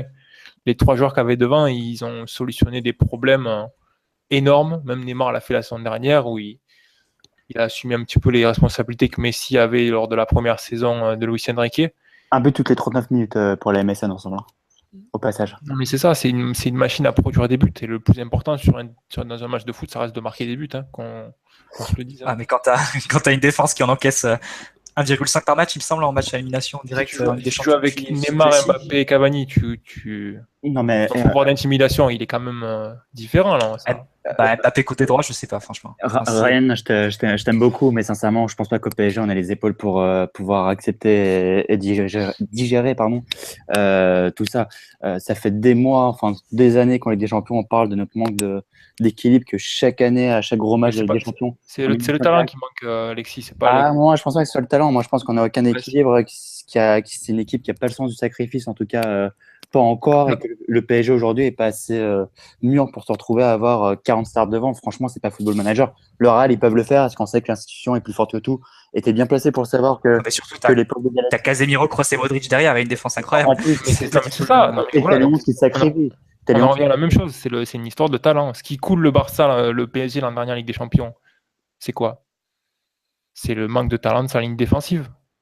T'as des défenseurs à 100 millions d'euros. T'as des défenseurs à 100 millions d'euros. Enfin, en tout, t'as une défense qui a coûté 100 millions d'euros parce que les défenseurs ont été catastrophiques, mais c'est toute ton organisation qui a été désastreuse. Enfin, on va pas refaire ce match-là, mais quand vraiment t'as quand même 3 erreurs individuelles de tes 4 pièces défensives. Mais ça, Mbappé te solutionne aucun de ses problèmes, Ryan. Et je te rappelle en plus, Ryan, que sur ce match-là, tu dois réussir 20 passes dans ce match-là aussi, hein, indépendamment des erreurs de tes défenseurs qui font n'importe quoi et ton gardien qui fait une boulette après 2 minutes. Donc je pense que c'est un problème quand même plus global que juste un manque de talent devant et d'une éventuelle ou pas arrivée d'Mbappé. Hein. Je te dis pas que c'est un manque de talent devant. Je te dis juste que de mon point de vue, le PSG manque de talent pour gagner la Ligue des Champions. Aujourd'hui, ils ont fait un très très grand pas. On va dire qu'ils ont fait 2 grands pas en avant avec Neymar. Ok, mais si tu signes Mbappé, tu fais encore un pas en avant. C'est certain que ça ne va pas régler les problèmes d'équilibre. Ça va compliquer la tâche de l'entraîneur.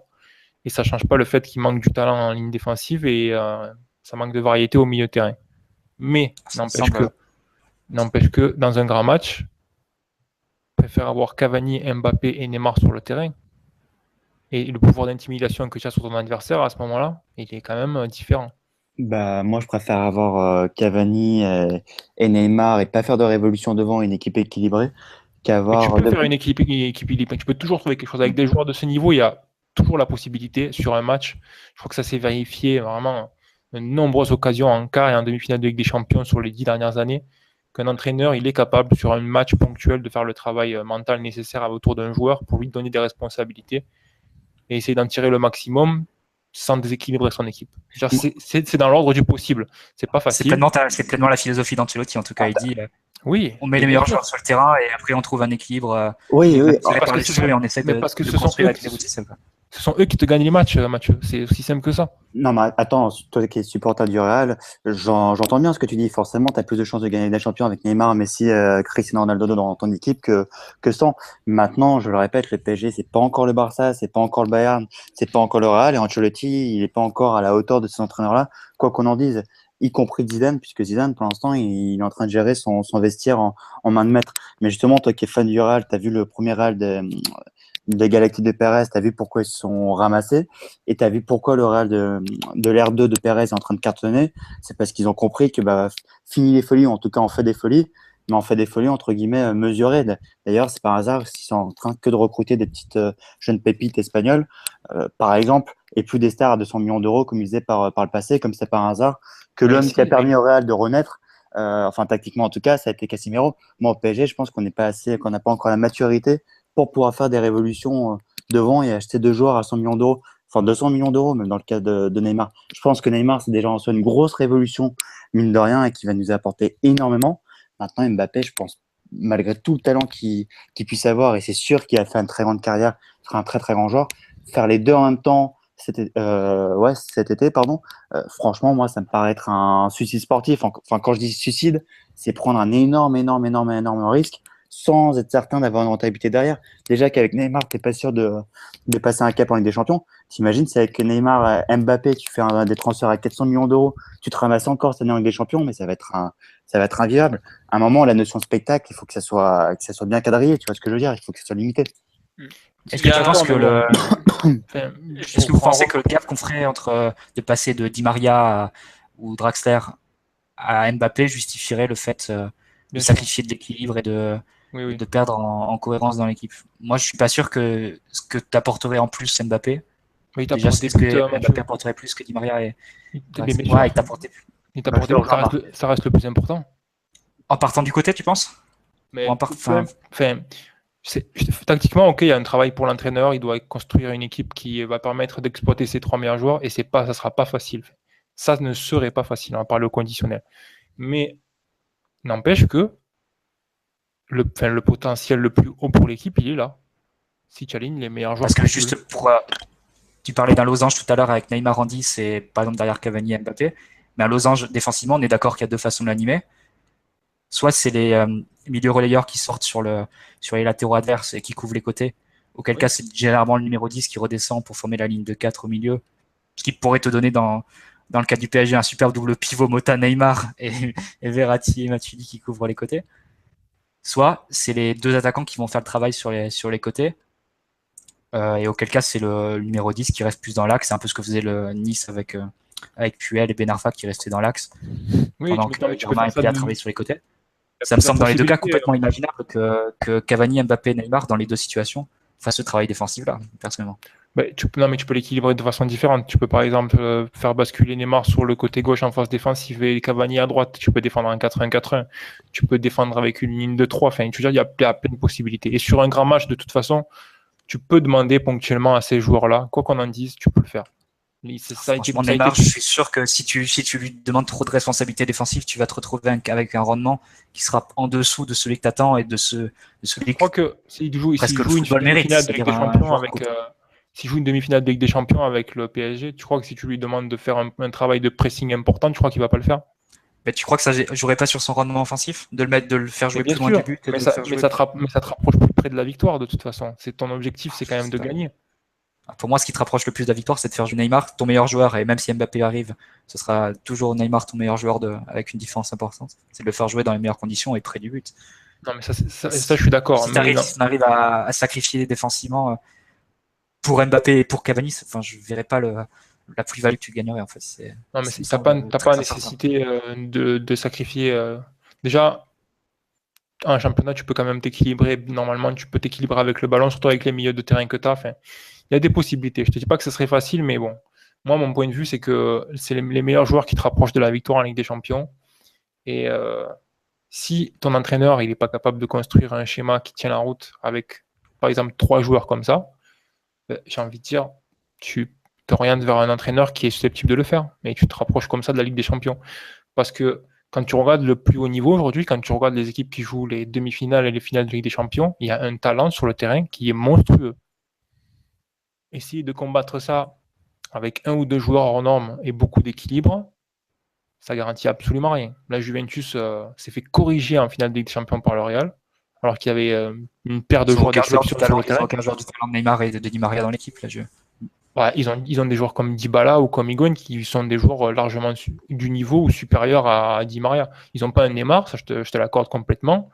Mais dans le fond, c'est une équipe qui s'est organisée autour d'un repli défensif, qui n'a pas le contrôle du ballon, qui a concédé pas mal d'espace à son adversaire pour attaquer. Enfin, voilà, c'est toute la philosophie autour du fait de prendre une posture défensive. Ça te mène pas si loin que ça va t'amener jusqu'à un certain point, mais pour battre les 2-3 meilleures équipes du monde aujourd'hui, il faut vraiment un répondant en termes d'intimidation, en termes de talent, qui doit être très important. C'est pour ça que, ok, c'est pas une priorité absolue, Mbappé, ça c'est pas une priorité. T'as Cavani qui sort d'une saison énorme, tu viens de signer Neymar, non, c'est pas une priorité, mais n'empêche que ça serait une signature qui te rapprocherait plus près de gagner tous tes titres. Et comme l'a dit tout à l'heure Philippe, Cavani a 31 ans et Va avoir 31 ans et à court moyen terme, tu peux aussi te dire que tu prépares ton futur numéro 9 pour les 10 prochaines années. Ryan, dans ta thèse de les meilleurs jouent, enfin, le plus de talent t'emmène à la victoire finale en Ligue des Champions, nous fait remarquer que la Juve a fait 2 finales et que le Simeone, pareil, a fait 2 finales avec plus d'équilibre que de talent. Et qu'est-ce qu'ils ont gagné à la fin? Bah, l'Atlético, s'y passe vraiment pas loin, quoi. Ils ont joué avec 400 millions d'euros de budget en moins, je te le rappelle quand même. Oui. Non mais attends. Si on reprend le match, la première finale entre Real et Atlético, l'Atlético se met devant dans le match sur une boulette du gardien et il crée très peu pendant 90 minutes. Ils s'effondrent sur la fin de match et ils en prennent 4 à la fin du temps, à la fin de 120 minutes. Ouais, parce que pour ce match-là, il leur manque leur buteur Diego Costa qui se pète au bout de 9 minutes et t'as Ardan Turan qui joue pas non plus, tu vois. Mais ça fait partie des intangibles. Ouais, mais sa différence entre le Real et l'Atlético, justement, c'est que le Real, s'il te manque que 2 ou 3 titulaires, tu le ressens pas. L'Atlético, il te manque 2 ou 3 titulaires, forcément, devant, c'est le désert. C'est difficile à comparer. Pareil avec la Juve, tu peux pas comparer. Mais justement, Alexis, voilà, mais justement, c'est ça le truc, c'est que le PSG n'est pas dans la posture de l'Atlético. Le PSG n'a pas nécessité de chercher absolument l'équilibre et de concéder, on va dire, de prendre certaines postures parce qu'il n'a pas les capacités à tirer certains joueurs ou parce qu'il n'a pas les moyens financiers. Pourquoi Paris prendrait cette posture-là? Si tu as possibilité de signer Mbappé, pourquoi tu ne le signes pas? Je crois que si l'Atlético il pouvait financer le transfert d'Mbappé, ils n'essaieraient pas de le faire. J'essaie déjà de faire venir Fabinho. Moi, je pense surtout que les fondations de la maison sont pas terribles et qu'en Ligue des Champions, si tes fondations de ta maison sont pas solides, Mbappé ou pas, tu vas. Mais ça ne change pas le fait que ce genre de joueur-là te rapproche de la victoire. Je veux dire, l'un n'empêche pas l'autre. Ok, tu as du travail sur d'autres secteurs. Ok, c'est pas la priorité. Mais si tu as une opportunité comme ça qui se présente, d'un joueur qui peut potentiellement dominer la position de numéro 9 sur les 10 prochaines années en Ligue des Champions, tu ne peux pas tourner la tête à ça. Je pense qu'aujourd'hui, le PSG, à mon humble avis, et je conclurai là-dessus en ce qui me concerne, si j'avais 100 millions d'euros à dépenser, même si malheureusement il n'y a aucune disponibilité, mais ça c'est aux dirigeants d'anticiper avant, les 100 millions d'euros, je te les mets sur un grand gardien plus que sur un grand buteur. Et ça, il n'y a pas photo. Ça, c'est toujours la question qu'on peut se poser aujourd'hui. Disons que les gens ne refusent pas, enfin refusent, on s'entend, préfèrent renforcer d'autres postes où on a peut-être des besoins plus visibles que celui-là. C'est un peu la tendance qui se dégage. Il y a beaucoup de supporters qui raisonnent autour du concept d'équilibre, de tactique et de ce qui te permet, on va dire, d'avoir une équipe compétitive et de ne pas prendre l'eau. Ça, je l'entends complètement. Mais quand on regarde les 10 dernières années de Ligue des Champions et qu'on regarde les équipes qui ont gagné, hormis le Chelsea de Di Matteo, qui est, quel vol. qui est un cas de prophétie biblique, je veux dire, il n'y a pas une seule équipe où on peut se dire c'était pas la meilleure équipe ou la deuxième équipe du monde en termes de qualité d'effectif. Et pour en revenir tout à l'heure à l'exemple du Real, Alexis, tu me disais que le Real avait arrêté de signer les modèles galactiques. Non, ils n'ont pas arrêté. Hein. Ils ont vendu aux îles, ils ont signé Bale. Et il y a un an, ils ont signé qui? Il y a un an, ils ont signé qui? Et cet été, ils ont signé qui pour l'instant? Ils signent pas tous les ans, mais la politique est toujours d'actualité. Ils ont signé Bale, ils ont signé James, et là, ils sont en train de travailler pour faire venir Mbappé également, comme le PSG. Donc, tu vois, Rames, je trouve que c'est un bon exemple. Ça ressemblerait. C'est pas forcément un joueur dont ils avaient besoin. Et d'ailleurs, ils avaient viré Di Maria pour prendre Rames. Et d'ailleurs, il n'a jamais été à touche à ça a tenu un an, et au final, ils ont privilégié l'équilibre quelque part en sortant Rames et en mettant Casemiro, vu que c'est lui qui a remplacé numériquement dans l'équipe. Et il y a un an, mais est-ce que le joueur il n'a pas contribué derrière? Oui, mais Rames, il a eu sa contribution. Il a fait quelques très beaux matchs et sa première saison est excellente au Real. Mais à un moment, je me dis que dans une attaque, si tu mets Neymar, Cavani et Mbappé ensemble, ça va entraîner de la baisse de rendement à la fois de Neymar et de Mbappé. Je vois pas comment les deux pourraient avoir médiatiquement, c'est ingérable. Médiatiquement, c'est ingérable avec les deux. Avec tout le bordel que ça va créer autour, etc. Même sur le terrain, je ne sais pas comment tu pourrais faire cohabiter en faisant que les deux soient au top de leur forme, en fait. Tu vois déjà le cirque avec Neymar, t'imagines le cirque x2 avec Mbappé? Ça, c'est des problèmes qui n'existent pas, Alexis. La gestion médiatique, l'entraîneur, je veux dire, ton vestiaire, tu crois qu'il va se passer quoi au PSG? Déjà Neymar, j'attends de voir comment ça va être digéré. T'as Mbappé qui arrive à 18 ans, tu vas lui filer un salaire à 12 millions d'euros net. Moi, j'attends de voir la tête des Cavani, Silva, Verratti. Ça, après, c'est d'autres questions, c'est d'un point de vue financier, les salaires, etc. Oui, tu prends en compte, mais on ne va pas parler sur des suppositions et des possibilités, sur des chiffres qu'on ne connaît pas nous-mêmes, on n'a rien devant les yeux. Ce qu'on sait, c'est que le joueur est extrêmement talentueux, il est très prometteur. Il est prêt à venir. Il est prêt à venir. Si tu ne le signes pas, il va certainement aller ailleurs. S'il va ailleurs, vu la conjoncture actuelle du mercato, pour pouvoir re-signer ce joueur-là, à mon avis, pour les 4 voire 5 prochaines années, ça va être très très compliqué, voire impossible. 5, pour moi, il ne reviendra pas en France s'il part après au Real. Hein. Après, ça dépend. Je veux dire, dans une carrière, il se passe de tout.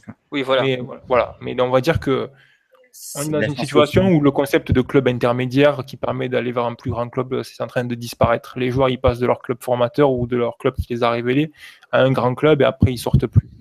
À moins que ces clubs-là veulent les vendre. Mais voilà, si tu laisses passer cette opportunité, tu la perds. Non, mais attends, Neymar, s'il y a un an, et on en parlait déjà au PSG, on m'avait dit qu'il viendrait au PSG, je t'aurais donné 0%. Bon, cet été, je suis passé à 1% avec succès. Donc, dans un an, on ne sait même pas ce qui se passera, etc. Et sincèrement, croire qu'Mbappé, on va rater l'occasion du siècle. Évidemment qu'il dis pas que tu vas rater le Ballon d'Or, etc. Je ne dis pas le contraire. Mais encore une fois, je le répète, je ne pense pas que le PSG, à partir du moment où tu as signé Neymar, on va pas, j'allais être vulgaire, mais on va pas se manger les doigts, enfin se mordre les doigts du moins, de pas faire signer Mbappé. Et d'ailleurs, toi qui me parlais du Real des Galactiques, tu auras remarqué que Pérez, il a quand même changé de politique, puisqu'à l'époque, c'était une star chaque été. Là, on y est quand même bien loin. C'était une star chaque été à une époque où l'effectif, il était complètement vide. Aujourd'hui, maintenant que l'effectif est rempli, parce qu'il y a Cristiano Ronaldo, il a été signé pour 98 millions d'euros. Ouais. Il est toujours là. Benzema, il a été signé pour 40 millions d'euros. Il est toujours là. Après, toutes les stars défensives, la plupart, elles sont encore là. Kroos a été acheté pour 30 millions d'euros. Modric a été acheté pour 30 millions d'euros. Je veux dire, au bout d'un moment, l'effectif, si les joueurs ils sont suffisamment bons, tu ne dois pas les vendre pour les vendre. Mais la politique galactique, elle est toujours là. Et qui tu as vendu cet été? Tu as vendu tous tes joueurs qui t'ont fait gagner ton championnat sur la seconde partie de saison, parce que c'était des remplaçants, mais qui savaient très bien qu'à long terme, c'était pas possible de mettre Rames, Pep, etc. en tribune. Il y a un contre-exemple aussi, c'est le fait que Pogba, Florentino Pérez, a refusé la signature de Pogba l'an dernier, précisément parce que ça faisait pas sens sur le plan technique, alors que tu peux dire de la même façon que Mbappé que Pogba c'est le grand milieu qui va dominer la Ligue des Champions pendant 10 ans. Exactement. Et Real n'a pas voulu le faire signer parce qu'il n'y avait pas la place et parce que ça rentrait pas dans le plan technique de Zidane, quoi. Pour moi, ils sont passés dans l'espace, Mathieu. C'était une question d'espace. C'est exactement pareil. Est-ce qu'il y a l'espace pour Mbappé au PSG aujourd'hui, quoi? Est-ce qu'il y a l'espace aujourd'hui pour Mbappé? La réponse pour moi est non. Bon, Ryan, dernière phrase, puis après on va passer on tourne en rond. Non, mais c'est intéressant et tout. T'arrives même à convaincre des gens qu'il faut prendre Mbappé, tu vois. Moi, je dirais, voilà, c'est pas une priorité pour le PSG, mais il faut pas forcément fonctionner comme ça en termes de ce qui est priorité ou pas, parce que le football de haut niveau, c'est aussi une question d'opportunité. Et les grands matchs et les grands titres, ils se gagnent avec les grands joueurs, ils se gagnent pas autrement. Voilà. L'équilibre, c'est super important, mais si au final, tu n'as pas Cristiano Ronaldo qui marque 2 buts sur 3 tirs, ton équilibre, il t'amène pas bien loin. Ou il te limite en tout cas à un certain niveau. La Juventus a joué 2 finales. C'est un accomplissement énorme, surtout avec leur gestion hockey. Mais dans ces 2 finales qu'elle a jouées, à quel point elle était proche de la victoire? Bah, pas beaucoup. Enfin, Ouais, mais je pense que. Ouais, bah après, on va pas refaire le débat, mais bon. Déjà, rien que Neymar, ça te rapproche beaucoup c'est des sûr. champions. Après, Bon, T'es jamais assez proche de la victoire, Mathieu. pour avancer, on a aussi parlé dernièrement, attention, on va baisser en gamme là, de Danilo du FC Porto. Non, mais tu vois, balancer 120 millions sur Mbappé, puis après 60 sur Danilo, enfin, il y aurait quand même une certaine. Enfin, à mon avis, à Alors, 120 ouais, millions, à 120 millions, t'as pas Mbappé. Hein. Mbappé, c'est Non, au-dessus de 140 500. sur Mbappé. Tu vois, tu te serais refait une attaque complètement folle avec deux joueurs, les 2 joueurs les plus recherchés au monde. Et par contre, au milieu et latéral gauche, qui étaient peut-être les 2 priorités qui avaient été énoncées en début de saison, tu auras pris du second choix et des joueurs qui vont faire la saison remplaçant. Quoi. Ça, c'est quand même très, très compliqué. Donc, après, je sais pas quelles sont les autres opportunités sur le marché. Il y a Matic qui a signé à Manchester United. Il reste pas Je sais grand-chose si- sur le marché. Je Globalement, sais pas si Fabinho c'est encore possible, sachant que Monaco visiblement est en train de faire une boula. oui. Mais C'est vrai qu'on n'a pas c'est. fait attention, mais effectivement, s'ils sont en train de faire une boula, ça veut peut-être dire départ d'un milieu. Mais je crois que Meïté est pas trop dans les plans de Jardim, le joueur qu'ils ont recruté cet été. Là, ce soit lié au mérité, là. Le petit Meïté. Donc bon, il faudra voir à quel point ça influe sur Fabinho, mais bon, c'est vrai que les 2 postes qu'on avait un peu identifiés comme où il y a des besoins même numériques, aussi bien qualitatifs, bah là, il serait pas couvert quoi. Arrière gauche et numéro 6, donc c'est assez embêtant. Et bon, après, on va voir aussi la philosophie d'Emery, mais bon, on a parlé longuement d'équilibre au début d'émission. Et que Emery était plutôt attaché à un 4-3-3, enfin plutôt attaché à son milieu à 3 au départ. Bon, ça met quand même l'accent sur le fait que le numéro 6 c'est vraiment une des priorités et t'as pas le droit de te rater après avoir enchaîné Cabaye, Stambouli, Krikoviak en 3 ans. Quoi. Ça va être compliqué si tu te le loupes encore. Quoi. Donc, tiens, on nous demande Verratti en 6, c'est impossible. Bah, ça paraît. Enfin, quand on voit les 6 que Emery aime et les 6 globalement au niveau européen, il paraît quand même un peu petit, un peu juste physiquement en termes d'impact et tout ça, quoi, dans les duels. Même s'il gratte des ballons, il a un peu de mal C'est à. compliqué parce que regarde, la semaine prochaine, tu joues au Guingamp qui va jouer avec Mustapha Diallo en numéro 10 et tout le match, ils vont balancer des longs ballons vers Diallo qui fait 1m90 et qui prend toute la tête. Est-ce que Verratti numéro 6 dans cette configuration, c'est jouable? C'est un peu ça aussi le problème. C'est quand tu as des plans adverses qui te mettent dans des situations où tu dois répondre et Bah là, tu vois, Verratti peut pas répondre à toutes ces situations-là. Quoi, en numéro t'as 6. cité Diallo, mais tu prends par exemple le Bayern. T'as Lewandowski qui décroche tout le match, qui va se mettre dans la zone de Verratti sur le dégagement. Mais il touche pas une bille. Et puis Lewandowski, 2 mètres de ballon à 2 mètres du sol, il met contre le poitrine sans problème avec la qualité technique qu'il a. À ce moment-là, tu te retrouves vite. T'as un gros souci en termes de jeu aérien. Tu offres un point d'appui entre guillemets à l'équipe adverse, quoi. Et ça va vite à ce niveau-là ensuite. Hein. Contrôle, passe, hop, tu te retrouves vite avec un centre à gérer, c'est compliqué. C'est ça le problème un peu de Verratti en 6. Et pareil, je vois le nom de Série qui ressort, aligner Série devant la défense au plus haut niveau européen, c'est compliqué quoi. C'est très très compliqué ce genre de choses. Mais bon. C'est pour ça que Rabiot avait aussi cet avantage-là, c'est que défensivement et sur le jet tête, il répond présent, mais bon, il veut jouer plus haut. Ouais, voilà, c'est un peu le souci quoi. Et on nous dit qu'on est très dur avec Danilo alors que la plupart ne l'ont jamais vu jouer. Le problème, c'est pas forcément. Oui, on l'a peu vu jouer. C'est vrai, parce moi j'ai dû voir quoi, les 7-8 matchs de lui tout au plus. Il est remplaçant avec sa sélection déjà, donc ça aide pas trop. Mais... Voilà, et surtout, tu as quand même un souci, c'est le besoin de talent, l'énorme besoin de talent qui s'exprime de ce PSG-là. On a vu l'année dernière, en recrutant des joueurs de second rang européen, à savoir Krikoviak, Ressé, Ben Arfa, ils ont explosé en vol sous la pression parisienne et sous l'exigence technique. Aller chercher un mec comme ça, est-ce qu'il va réussir à tenir la route plus que Krikoviak? Aujourd'hui, franchement, moi je suis pas sûr, par exemple. Et c'est un peu Krikoviak avait plus de références. Même Cabaye, quand on le signe, il avait plus de références. Et c'est pour se retrouver avec, au bout de 3 matchs, un joueur qui se fait boycotter par Verratti parce qu'il sait pas faire une passe vers l'avant. Et Mota qui, au bout d'un mois, reprend sa place. Bon, c'est 60 millions, faut être sûr de la qualité quand tu les mets. Hein. Tiens, on nous dit Julian Weigel recherché, mais il est pas sur le marché, il est blessé Weigel encore. Ouais, là, Dead Donker, le Belge est meilleur. Pareil, le Belge, c'est un énorme pari aussi. On se rend pas compte à quel point c'est un poste clé, le 6 devant la défense. Là, notre bon Ryan a parlé du Real, mais le mec qui a changé la face du Real ces 2 dernières années, c'est pratiquement Casemiro, quoi. Enfin, ces 3 dernières années, je dirais même. C'est un poste ultra clé. Ça fait que Mathieu a listé tous les échecs qu'on a eu ces dernières, pas mal de temps. C'est pas évident, quoi. On nous demande des nouvelles de Nzonzi. Chic, Nzonzi, c'est un nom qui revient sans cesse. Séville veut pas le lâcher à moins de 40 millions d'euros. Lui, bon, voilà, on n'a jamais trop poussé. Je sais même pas si le PSG a fait une offre. C'est un bon joueur. Est-ce qu'il vaut 40 millions? C'est un autre problème. Son club ne nous fera pas de cadeau. Est-ce que lui il a envie de revenir parce qu'il a joué au PSG en jeune? C'est pas sûr non plus. Bon, à voir. Et Chic, c'est Chic, on s'est pas encore penché sur le cas. Lui, il attend toujours. Il veut pas aller à l'Inter, même si l'Inter pousse. Il espère visiblement encore à moitié la Juve aussi. Bon, ça fait partie des pistes comment dire, qui existent, mais qui sont pas forcément très creusées. On me dit, on se moque de ma Casemiro qui a changé la face du Real. Tout l'équilibre défensif qu'il a apporté, ça a changé si la face de l'équipe malgré tout. Ouais, c'est sûr qu'offensivement, il a rien changé. Mais il apporte un travail de couverture et d'équilibre qui est très très important, quoi. Cela dit, le Real peut se permettre de titulariser un joueur comme Casemiro, qui a des grosses limites avec le ballon et en termes, à ses débuts du moins, qui avait des limites en termes de relance, etc. Parce que le Real a Modric et Kroos comme relayeur. Aussi. Le PSG n'a pas forcément ce luxe-là, donc non, c'est sûr. son éventail de milieu défensif est plus compliqué, quoi. Tu vois, pareil, tu as toujours les mêmes noms qui reviennent, William Carvalho, Jorginho, Fabinho, mais aujourd'hui, ces noms-là, le PSG n'a pas l'air d'être spécialement avancé dessus, quoi. C'est ça le problème. Si on parle de Danilo, c'est parce que les dernières rumeurs vont dans ce sens, que Antero Henrique connaît très bien le FC Porto. C'est un peu ça, quoi. L'offre anglaise pour Lucas, mais il y a 0 offre anglaise pour Lucas, il y a tout au plus des intérêts. Voilà.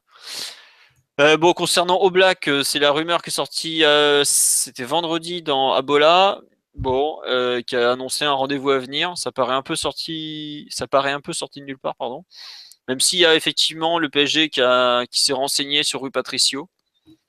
Bon, j'avoue que je ne crois pas vraiment à la possibilité qu'Oblak vienne. Il a déjà été sondé au mois de juin, il a déjà refusé. Je sais pas, je comprends pas. Nengolan, il va prolonger à la Roma ou il a déjà prolongé, je sais plus. Pareil, ça fait partie des noms oubliés. On nous demande si le PSG n'achetait pas de 6 et misait sur Calegari progressivement. C'est pas Calegari qui va bousculer Mota aujourd'hui. C'est un peu ça le souci, c'est que Calegari, il a un peu le problème de Mota, à savoir l'activité défensive qui est un peu juste. Et puis on parle d'un joueur de 19 ans, tu mets pas un joueur de 19 ans titulaire. Enfin, c'est pas un joueur précoce et hors norme comme peut l'être Mbappé par exemple.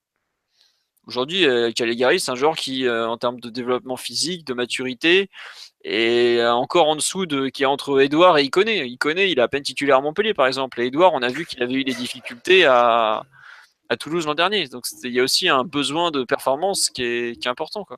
Et il y a le Belge, Den Donker, qui lui fait partie visiblement des pistes, mais que peu ont vu jouer et auquel il est dur de donner un avis, enfin sur lequel il est dur de donner un avis. Je sais pas ce que vous en pensez. S'il y en a un de vous qui l'a vu jouer plus qu'une demi-heure ou un match complet?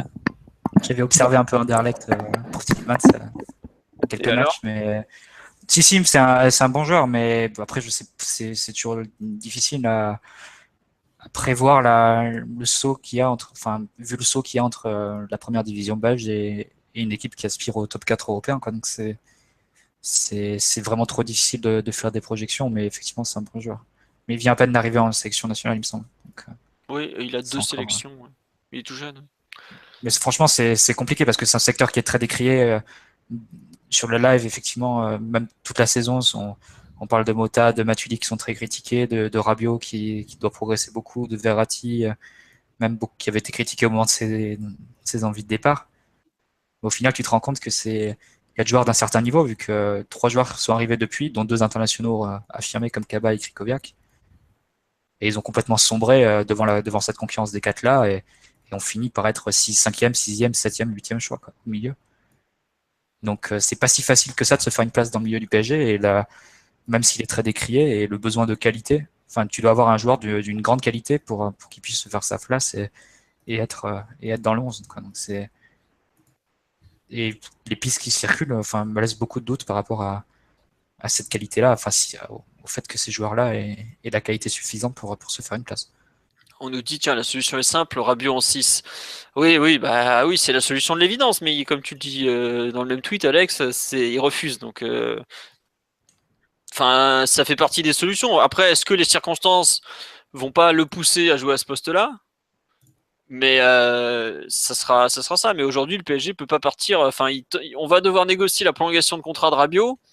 Si on commence à le faire jouer à un poste auquel il veut pas jouer, elle va pas être simple la prolongation de contrat. Alors après, peut-être que l'expérience, le dialogue lui fera comprendre qu'il peut être un 6 peut-être plus intéressant qu'un 8.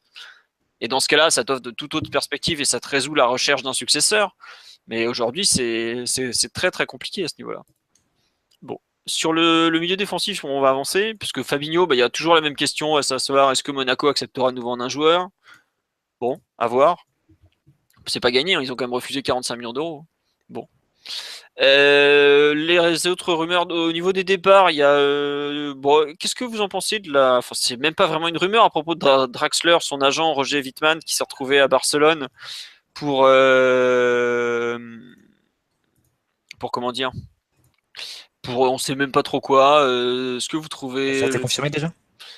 Côté allemand, personne n'a su dire exactement ce qu'il allait foutre là-bas. Et Roger Wittmann, il représente quand même pas mal de monde. Hein. L'agence d'agent Rogor, il représente quand même un certain nombre de joueurs. Ça se peut, il était plus pour l'espagnol ou autre chose. Ça n'a pas été confirmé. Et que je crois qu'il n'y a qu'un mec de Radio Marca ou une radio à la con qui a dit qu'il était venu négocier avec le Barça. Bon. Voilà, mais je sais pas, est-ce que vous pensez que ça fait partie des joueurs qui pourraient effectivement quitter le PSG ou ça fait partie de ceux où le PSG voudra pas entendre parler d'un départ, tiens. Tu l'as évoqué tout à l'heure, en termes de poste et de déplacement sur le terrain, il y a une certaine redondance avec Neymar, mais c'est quand même un joueur intelligent qui a de très bons pieds, qui a des déplacements assez larges sur le terrain, donc je pense quand même que ça serait dans l'intérêt du PSG d'essayer de créer quelque chose en le gardant plutôt que de le vendre directement sans rien tenter, quoi. Il faut quand même penser aussi qu'au-delà de la qualité du banc du PSG a été mise en question lors des 3-4 dernières saisons et que si le PSG Emery a la possibilité d'avoir un joueur de très haut niveau en plus sur le banc pour jouer un 8e ou un quart de finale de Ligue des Champions, c'est pas négligeable, quoi. Il faut le considérer. On nous dit Draxler, non, Lucas, oui. Le problème, c'est que Draxler a un peu plus de prétendants que Lucas, c'est toujours la même chose. Ce serait plus simple si nos joueurs dont on ne veut pas avaient des offres et étaient déjà partis. Je pense à Ressé, Donc là, je pense que si tu Krychowiak. baisses le prix demandé et tu le mets clairement sur le marché, il peut avoir des prétendants. Après, Draxler, c'est un peu se faire perdre pour rien. Je pense qu'il a signé pour 5 ans, il me semble, 4 ans et demi en janvier. C'est pas un joueur que tu veux en bout de 6 mois. Tu peux être sûr qu'il va continuer l'aventure, Draxler. Il n'y a pas trop de débat à son sujet. C'est ce qu'on nous dit, ouais. Draxler acheté en janvier pour revendre en août, j'y crois pas. C'est ça. Après, il faut voir aussi la volonté du joueur. Si lui sent qu'il va pas jouer alors que il a la Coupe du Monde en fin d'année, bon, il devrait y être. Hein. Il était quand même capitaine de la Mannschaft à la Coupe des Confédérations. Non, puis il jouera forcément. Il jouera peut-être pas 60 matchs, mais il jouera forcément. Vu comme il est fragile, c'est peut-être pas plus mal de pas jouer 60 matchs. Hein. Parce que ça fait partie des joueurs qui globalement sont pas non plus les plus sûrs physiquement, quoi. Enfin, sa carrière, elle a été faite de blessures à de nombreuses reprises. Après, est-ce que le PSG aura pas des grosses offres pour Draxler? Moi, je serais pas surpris. Ouais. Je pense notamment à Liverpool, s'ils perdent Coutinho, je serais pas surpris que Liverpool il soit capable d'envoyer un énorme chèque pour Draxler dans la foulée. Hein. Donc, le truc, c'est qu'ils ont déjà recruté Salah pour assez cher au même poste. Donc Salah, il joue côté droit quand même. Oui, Draxler, il joue plutôt de l'autre côté. Et Coutinho, cette saison, était plutôt parti pour jouer relayeur avec l'arrivée de Salah. Donc, je sais pas trop s'il irait forcément sur Draxler. C'est pas qu'on pense qu'il va partir, c'est qu'on est obligé de considérer cette piste malgré tout, parce que quand t'as un mec, quand le PSG recrute un des 3 meilleurs joueurs du monde pour jouer à ton poste, t'as forcément des questions qui se posent.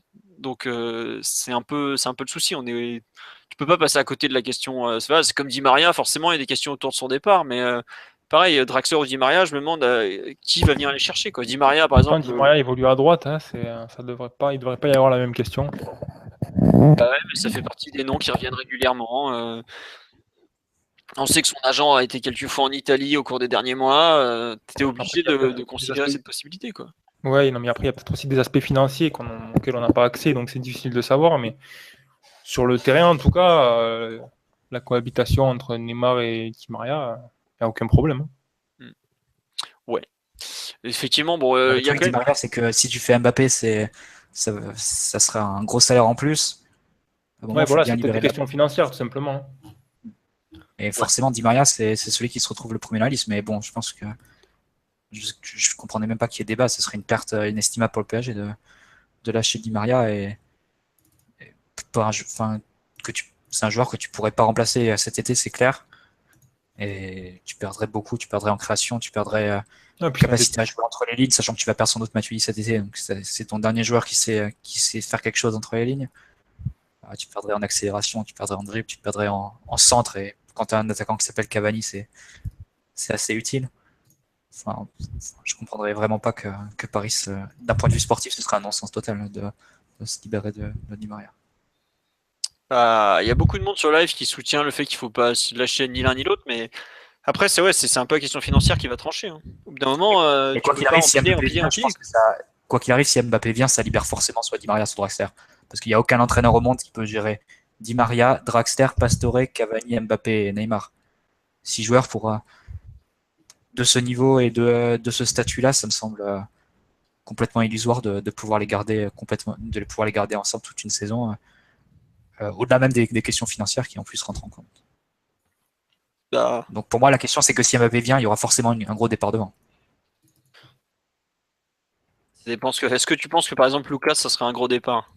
Non, je pense pas. Non, Lucas, non, c'est un joueur de rotation qui fait ses 30 matchs et qui est content de les faire parce qu'en plus il est avec ses potes dans l'équipe, ses potes brésiliens. Mais clairement, si tu fais jouer Mbappé, c'est pour le faire jouer titulaire 80% des matchs et donc forcément ça réduit le nombre de matchs titulaires joués par soit Di Maria, soit Draxler et ça les pousse à un départ, au moins l'un des deux. Il n'y a aucun entraîneur au monde qui peut gérer 6 joueurs offensifs, enfin autant de joueurs offensifs comme ça, quoi. Ça me semble complètement illusoire de pouvoir les associer, et même d'imaginer les associer, ne serait-ce que d'un point de vue sportif, égaux d'un vestiaire, avant même les questions financières. Ok, bon. On nous demande Switch, Draxler, Coutinho. Ouais. Aujourd'hui, Coutinho est tout proche de rejoindre le Barça et il y avait le dernier article de la presse brésilienne. C'était UOL, ouais, c'était UOL, ouais, le mec très connu d'UOL qui disait qu'en gros le PSG avait vaguement approché Coutinho, mais qu'aujourd'hui il est tout proche de rejoindre le Barça plutôt que le PSG. Quoi. Voilà. Donc c'est un peu à oublier. Puis globalement, les échanges dans le football, ça n'existe pas trop non plus. Quoi. C'est un truc qui fait rêver la presse italienne, mais qui n'existe pas spécialement non plus. Quoi.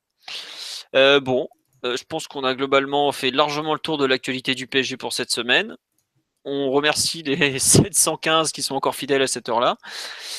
On va vous souhaiter une très bonne semaine. Bon courage avec le mercato. Il reste 3 semaines à tenir. Il y aura normalement un podcast la semaine prochaine. Il faudra voir qui sera dedans. On vous remercie pour toutes vos réactions sur le live. Bon, comme d'habitude, j'ai pas pu lire tout le monde vu que visiblement on est entêté sur la France, donc je m'excuse. Et puis je vous souhaite une bonne soirée à tous. Encore merci pour votre fidélité, vos réactions, vos commentaires et autres. Et à bientôt. Au revoir tout le monde. Ciao. Ciao à tous. Ciao.